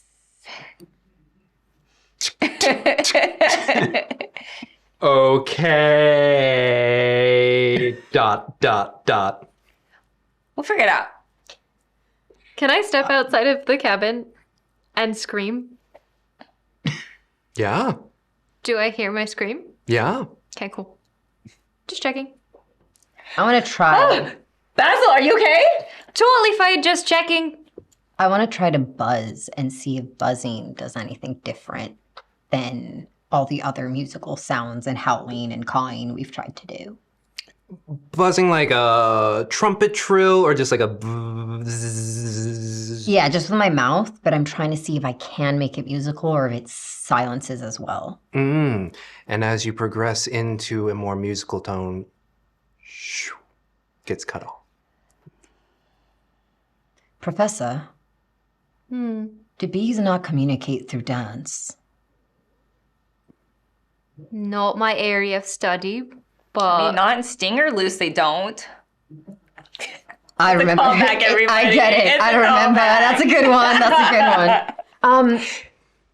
Because I'm wondering if there's anyone that could communicate fully, even musically, in a silent world. It would be those who can communicate through movement.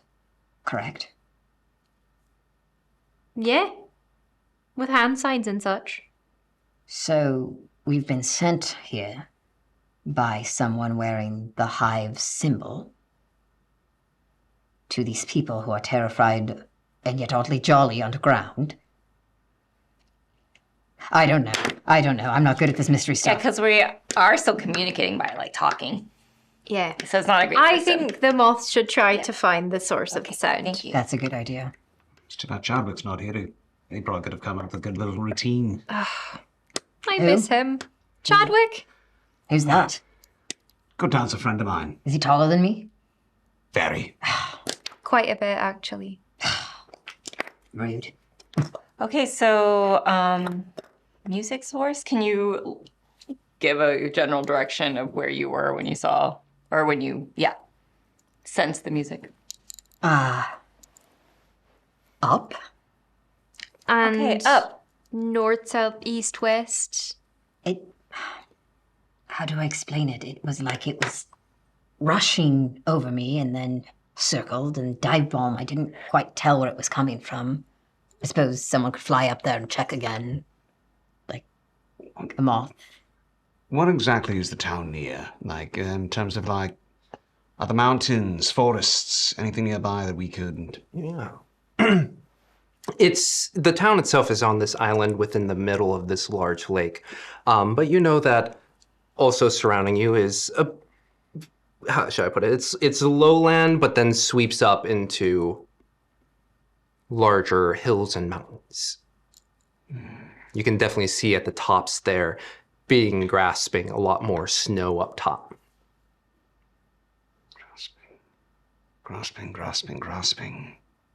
Yeah, that's the month. Month grasping. I don't get it. They say this happens every year. They said it happens every new moon, so But that's the thing. New moon, but it happened over a year ago was the last time. it doesn't happen every new moon. Every new moon of winter. Every new moon of the grasping month. Why the grasping month? I look at the trees again. Where are they all grasping at? You look at the trees, and for the first time, you take them in, and you see that they all start to reach upwards, obviously, but then start to lean towards a direction, pointing very similarly to where you first saw the music writing, and it is pointed northeastward. That's strange, isn't it? Indeed it is. Anyway, who votes we get back on the boat, go home, we've completed Start our walking package. northeast. What are Of the course moms not. doing at this point? I mean, do you direct them to... Yeah, I would direct them that Yeah. way. So they've lifted up after, like, looking at the conversation, float on upwards, and you can see them all, like, almost sonarly, like, you know how, like, birds fly in formation and they try and find to get, like, they start to coast together. You also all see them starting to point towards that northeastern side and start to see probably what you saw as well of the music riding that wind. And they look down back at you. I'll say Annis flies down and gives you a leaf that says, off the island towards the shore. Oh. Yeah. We might need to go back to the boat, you all. Ah, great idea. First thing I've Is that agreed in the with. direction of the boat? Like where the boat I would say the boat is on the southern portion of the island, but it's easy enough to... That's an excellent suggestion. You know what? I think we should all respect Miffy's wishes and go back to the boat. And go northeast. No, go the other way, the opposite no, way. northeast. Southwest. I think the mayor's only going to give us some compensation, which I kind of need for this overtime, if we figure out all this trouble. So we're kind of committed. Counterpoint, West Coast, Best Coast. All right. East Owen. Coast, Beast Coast, where bad things happen. We're beasts. Okay. Okay, Back to the boat. boat. I don't think your friends like me very much. You might not be wrong. Yeah. Captain Basker! Hey, hi! Y'all figure out why there's no one here? Do you want to get on the boat and go?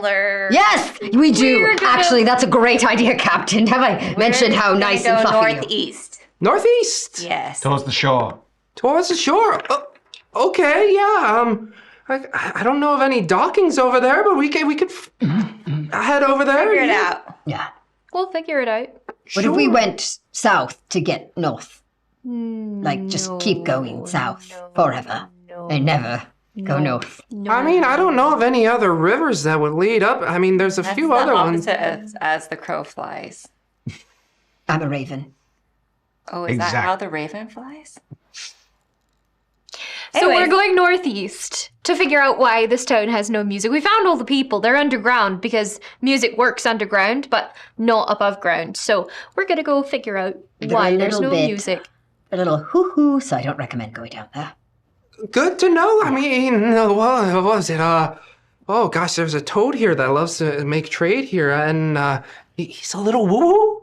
They're all a little woo-hoo right now. Oh, Yeah. I Okay. think that Fine. they're perfectly reasonably Just a little underground party. underground having a nice little shindig. They've been underground for a week, so they're a little bit odd. okay. Well, get on the boat. Let's go northeast. Okay, on the boat. Here we go. You get on the boat and you start to ride it northeastward, and the sun fully sets, probably around 5-6 p.m., being the month of grasping. Stars dot amongst a slightly cloud-covered sky. You ride on through a bit of a makeshift, like what is it, spotlight, if you will. Basker turns on, and it's like, all right, just keep it pointed forward, and we'll try and like navigate through here. And as you make it towards the northeastern side, as you peel away from the island, you feel the wind lapping at the water below, and you feel coming towards you, just like the getting louder and louder and louder, and Basker also picks up on it. And is that what we're trying to follow? Yeah. Making it pretty easy to navigate, huh? Y'all are very joyous about the fact that there's some humming on the wind Not in me. the darkness. I'm not joyous about I'm not something. joyous. I'm not joyous. That's funny, but I'm not joyous. Oh, please. I'm sorry. Alex, come here. I know it's hilarious. He's throwing up. Come here. Alex is holding the spotlight, just trying to like be helpful. Alex, come here. I bring Okay. her over and I go, look up there. See that little cluster of stars there? The ones that kind of look like they're in a strip. As ostentatious as my belt. You know what that constellation means? It's a wolf. Not unlike our friend here. There's a story behind that constellation, and I'll tell it to you. But you have to make me a deal. Okay, what's the deal? That wherever we're going, you'll stay very close to Lobo. Do not leave his side. Okay, I mean, kind of do that already. Alex, don't try to lie to a liar. I'm better at it than you, and I'll beat you with experience. Okay. Stay close. Not only for your sake, but for his. Look at him, he's a sorry sod. Stay close and keep him safe too, all right? Will do. Good kid. Noms on some nuts. Where'd you get those? Oh, no, you weren't even gonna share. Oh, okay. So you learned from me how to steal them. You weren't even gonna share. Come on. Cough it up. About to place it in your hand before pinching it just a little bit too hard, and it. You owe me 2 nuts. Who's about with experience now? Oh. Yeah, it was worth it. Oh. But you follow the sound. The steamboat, or the little steamboat rolls through and finds a little more of an inlet before approaching a cave. Goes deeper within. Spotlight illuminating portions of wet, damp stone. The song just keeps repeating.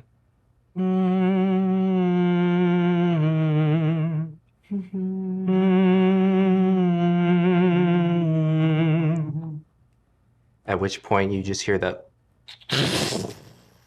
oh! Well, I didn't realize it got so shallow here.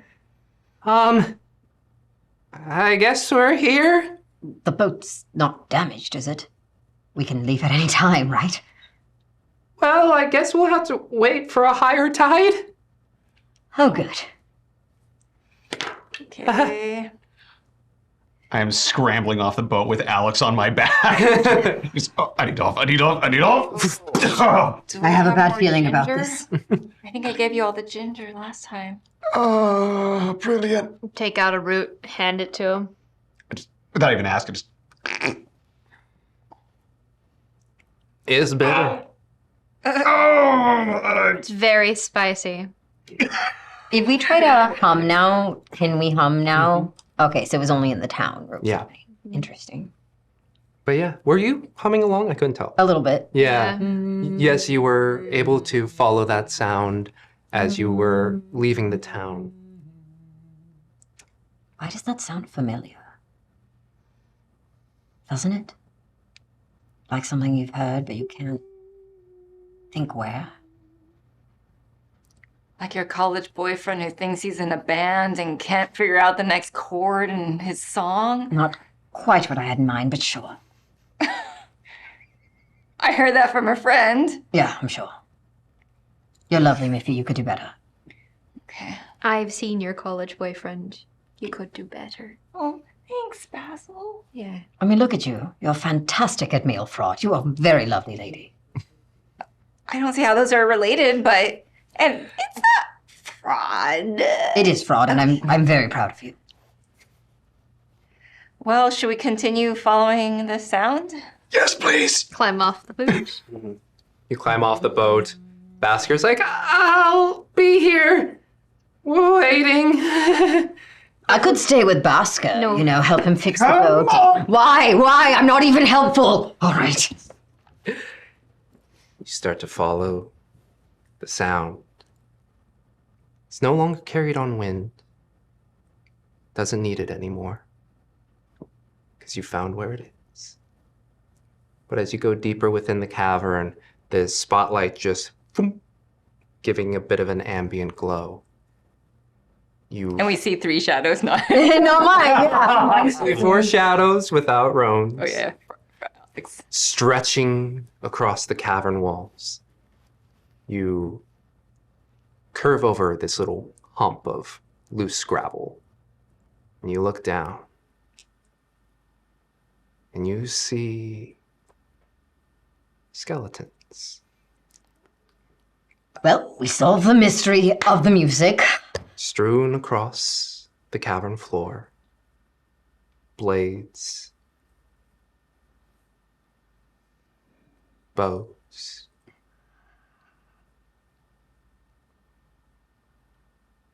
It's cold. You feel your breath create that bit of moisture into the air. But you look down and that song just keeps. We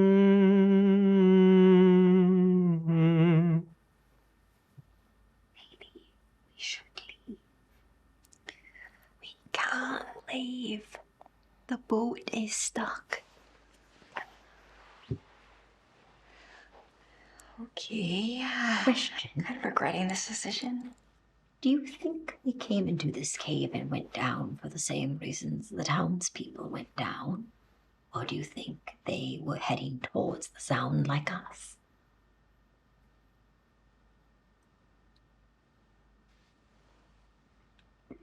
I ask because it seems pretty bloody dumb to go into a cave filled with skeletons. The song wasn't for them. And you think It was from them. you think they made the song? They're dead. Can we tell where the song is coming from? You guys go further down? No, from here. It's a bit sourceless at the moment as you are up on this ridge. Lobo, it's a familiar sight. From times long ago. But time has painted it a new look that is familiar yet different to you.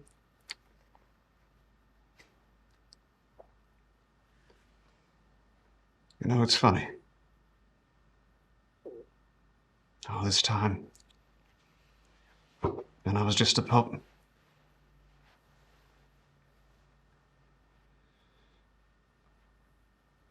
could have been just like them. Sergeant Glory. Want to die a honorable, valiant death on the battlefield.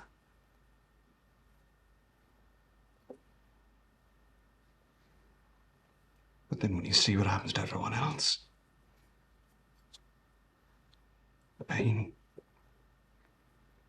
the sacrifice they make, and when they do,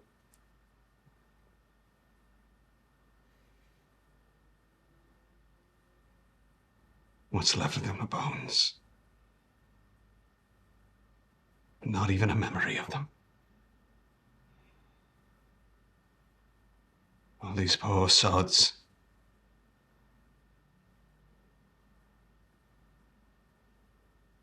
I feel no pity. They rushed in. They were fools. We should be smarter and not do the same. So tell me why it is we didn't believe them that things were devouring them? I didn't say we didn't believe things were devouring them. I said it wasn't the slobbering god. They're dead. And unless someone did some weird thing to bring them back, in which case we have bigger problems on our hands. This should not be the slobbering god. I could be wrong. I'm not the expert. I'm just saying none of this is something we should be a part of. We should leave. You've delivered your package. Why go into danger? What I'm purpose? committed to overtime payment right now. I look back at the Maws and they are just like, also nodding. I don't know how nods. Okay. So, I don't necessarily have the funds, but the mayor does. I don't think the mayor's going to give me those funds unless we solve this mystery. All right, so Miffy can't be convinced. What about you? What about Alex? You're going to take Alex into this dangerous situation for what? Because you got to know an answer? Because you can't be satisfied with I don't know? Or because you're still a soldier deep down and you see a mission and you have to solve it, even if it doesn't make any sense? Even if you don't know the reason, if you don't know the cause?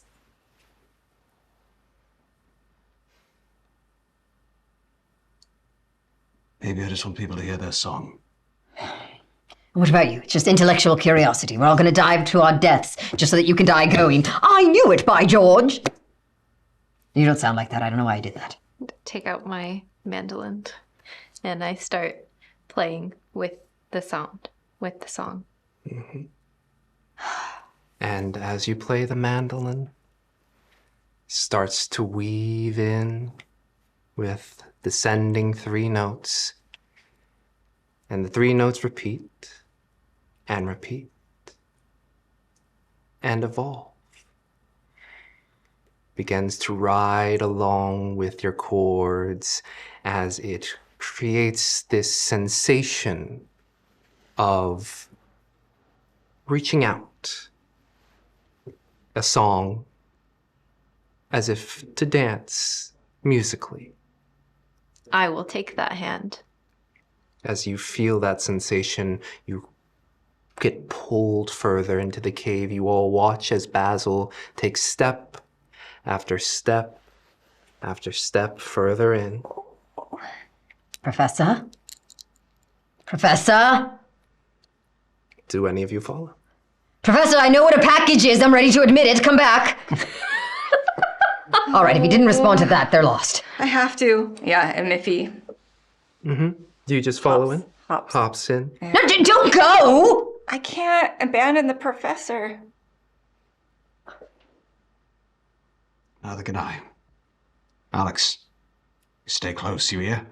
Grabbing onto your leg and just... Well, I'm not going. I'm waiting right here. Fine, wait here alone. I will wait here alone.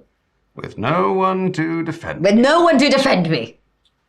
I'm all alone. All by myself. There is no one here to guide me or comfort me with my hollow bones and the very obvious curse on me. Let everyone notice, because they didn't turn around. They were very rude. Roan. No, I'm not going. I'm not going to go. I don't... You jump around, some of the gravel loosening, and you see glint of gold down on the ground.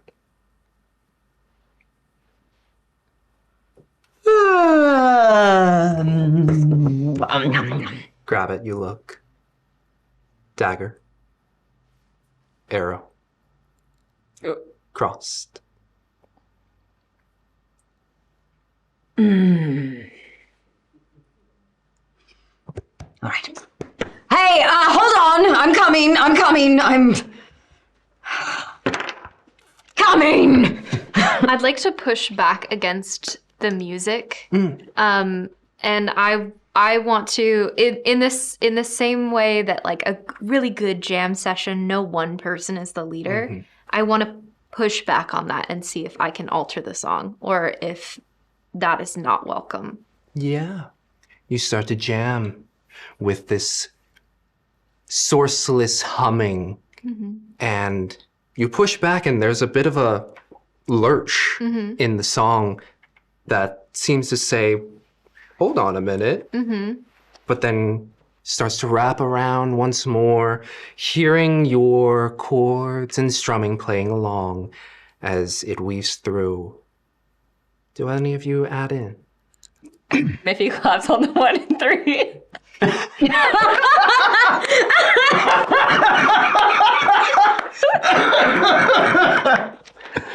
You start clapping on the ones and the threes.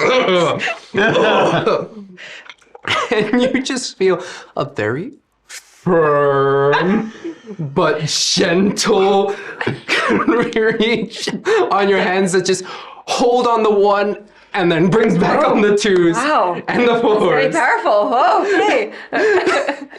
And starts to clap in with the twos and the fours. Because we don't clap on ones and threes. I start singing as I'm trying to get back to my friends, hoping that this will help them know I'm coming. And maybe they can hear me, because why did I stay behind? And I'm singing, it's hard for me to be quirky while singing in a cliche key. My lack of creativity is starting to embarrass me. It's hard to be creative when Second voice I trails rely in. on and my standby. not lane. voice, but weaves in with this sort of jumping in tune that you provide. And it's an odd counterbalance to the very solo and sultry, but it wicks and worms together, entwining itself. And it's starting to make music. And I don't know that I like this harmony. Lobo, do you contribute? I start banging on my shield, on twos and fours. I learned my lesson. Sorry, Lobo learned his lesson. So And while I'm doing it, just, doing like, banging the shield, banging my, Can I follow that pounding to try to catch up with them? Yeah, you can easily do. But as you all are making and weaving music here in this hallowed ground, more sounds, more voices, more songs begin to interweave, and you watch as the shadows that were stretching by your own selves begin to have friends that join in on the walls. It's a little sinister looking, seeing how stretched out they are, but you can see wide smiles, not malicious, but they're dancing on the walls. Now I'm in minor 'cause it's dark and it's dim. And though they say that playing on first and thirds is a sin. Are you changing careers to be a bard now? I'm just trying to roll with whatever's going on right now. We use them, we abuse them, there's no sense pretending. And you can tell I'm serious now, 'cause my whispering keeps ascending. Do the other shadows, kind of look at the lack of shadow from Rose? You see a bit of a framework happening where they're, like the ones that are dancing, they kind of look at the lack of shadow there. You know I had to do it to you, mate. Come on. And one of them reaches down and pulls right at your heel. And you see a black shape slowly getting pulled out, bit by bit. What are you doing? Do you let it? What are you doing? I try to move away because that freaks me out. It freaks you out, but as you do, you feel the tug of the shadow being pulled out from your heel, slowly being pulled up and onto the wall. Oh. Your shadow stares back at you. And in a much higher register voice, I suddenly say, that's impossible.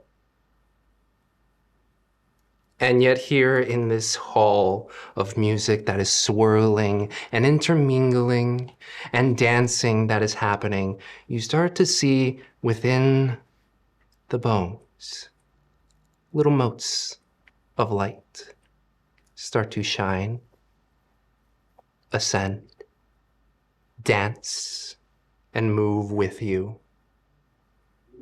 Some of them dance around the mandolin. Some pulse with your claps, with your drum beats, and some swirl around you, Roan. Familiar. Gives you light hugs. You watch as they begin to slowly swirl. Okay. I take it back. I don't think we should have had that tea. and ascend. And as this symphony reaches its peak, you watch as they start to blink out, one by one by one, until it's just all of you playing music by yourselves with your shadows in tow. This is the part where if I was singing for someone, I'd start to sing about them way down low. And say that was that part. I would tell them that I love them and play a lute solo just to show them that it's true. Are you okay, Rowan? But the song is far too commonplace to say anything I want to say. You look much better any day, much better than this dumb cliche. Are we like in the opposite world now where it's only me? Wait, no, I'm talking. It's not. Though nothing would be good enough for you, I'll sing it though it hurts. No. We'll play on both the third and then the first. Well, what'd you see? We play on both the third and then the first. I'm tired. Are you sleepy? I'm so sleepy. I think I'm going to take just a little nap. Maybe not on the bones, darling. And maybe right next to the bones, kind of on top of. There's everywhere bones. I'm just gonna Okay. go to sleep. Okay. Oh, gosh. That was a lot. I think they just needed their song sung. Everyone just wants to be heard sometimes. They don't always know how to make it clear, but I think it was more than just the spirits here. All right. Come on, Roan. Carry Roan on my back. I'm just sleeping on your back. I've got Alex on my shoulders now. Quite sleepy too. It's been a long day for the bobcat. And we make our way back to the boat. Oh. It was so easy. We just had to have our own jam session. Well, forgotten song that now lives in our hearts.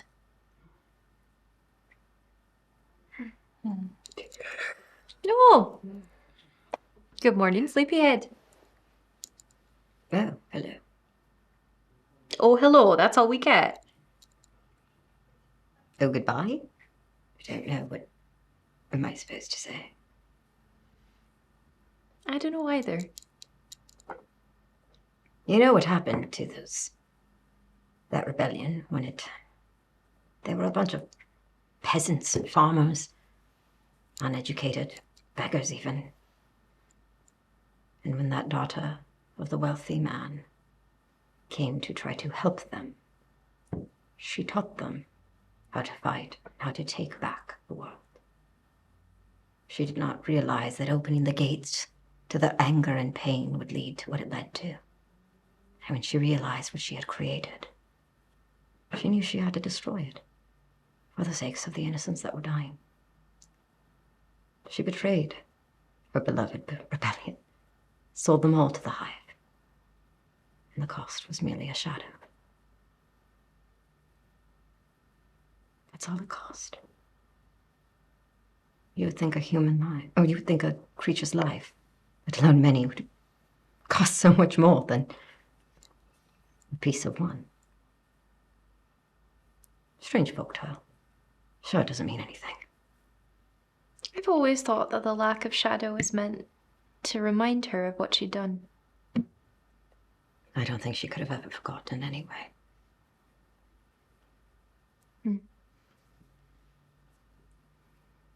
Well, are we done? Or is there any more mystery solving? Well, we should probably go back to town to make sure. To test our hypothesis. And maybe get payment from the mayor because once again, Miffy looks at the moths. Yeah, we're just going to need to get some overtime compensation. Here. They don't have a rat named Jimmy Martha, do they? Here. Much worse. I hand that big gold insignia I found. Oh. There. That's worth a fair penny. Would this compensate? Well, they don't make them anymore, so it's got to be rare. You can ask for more than that. You see the moths just playing with little leaf cards, being like,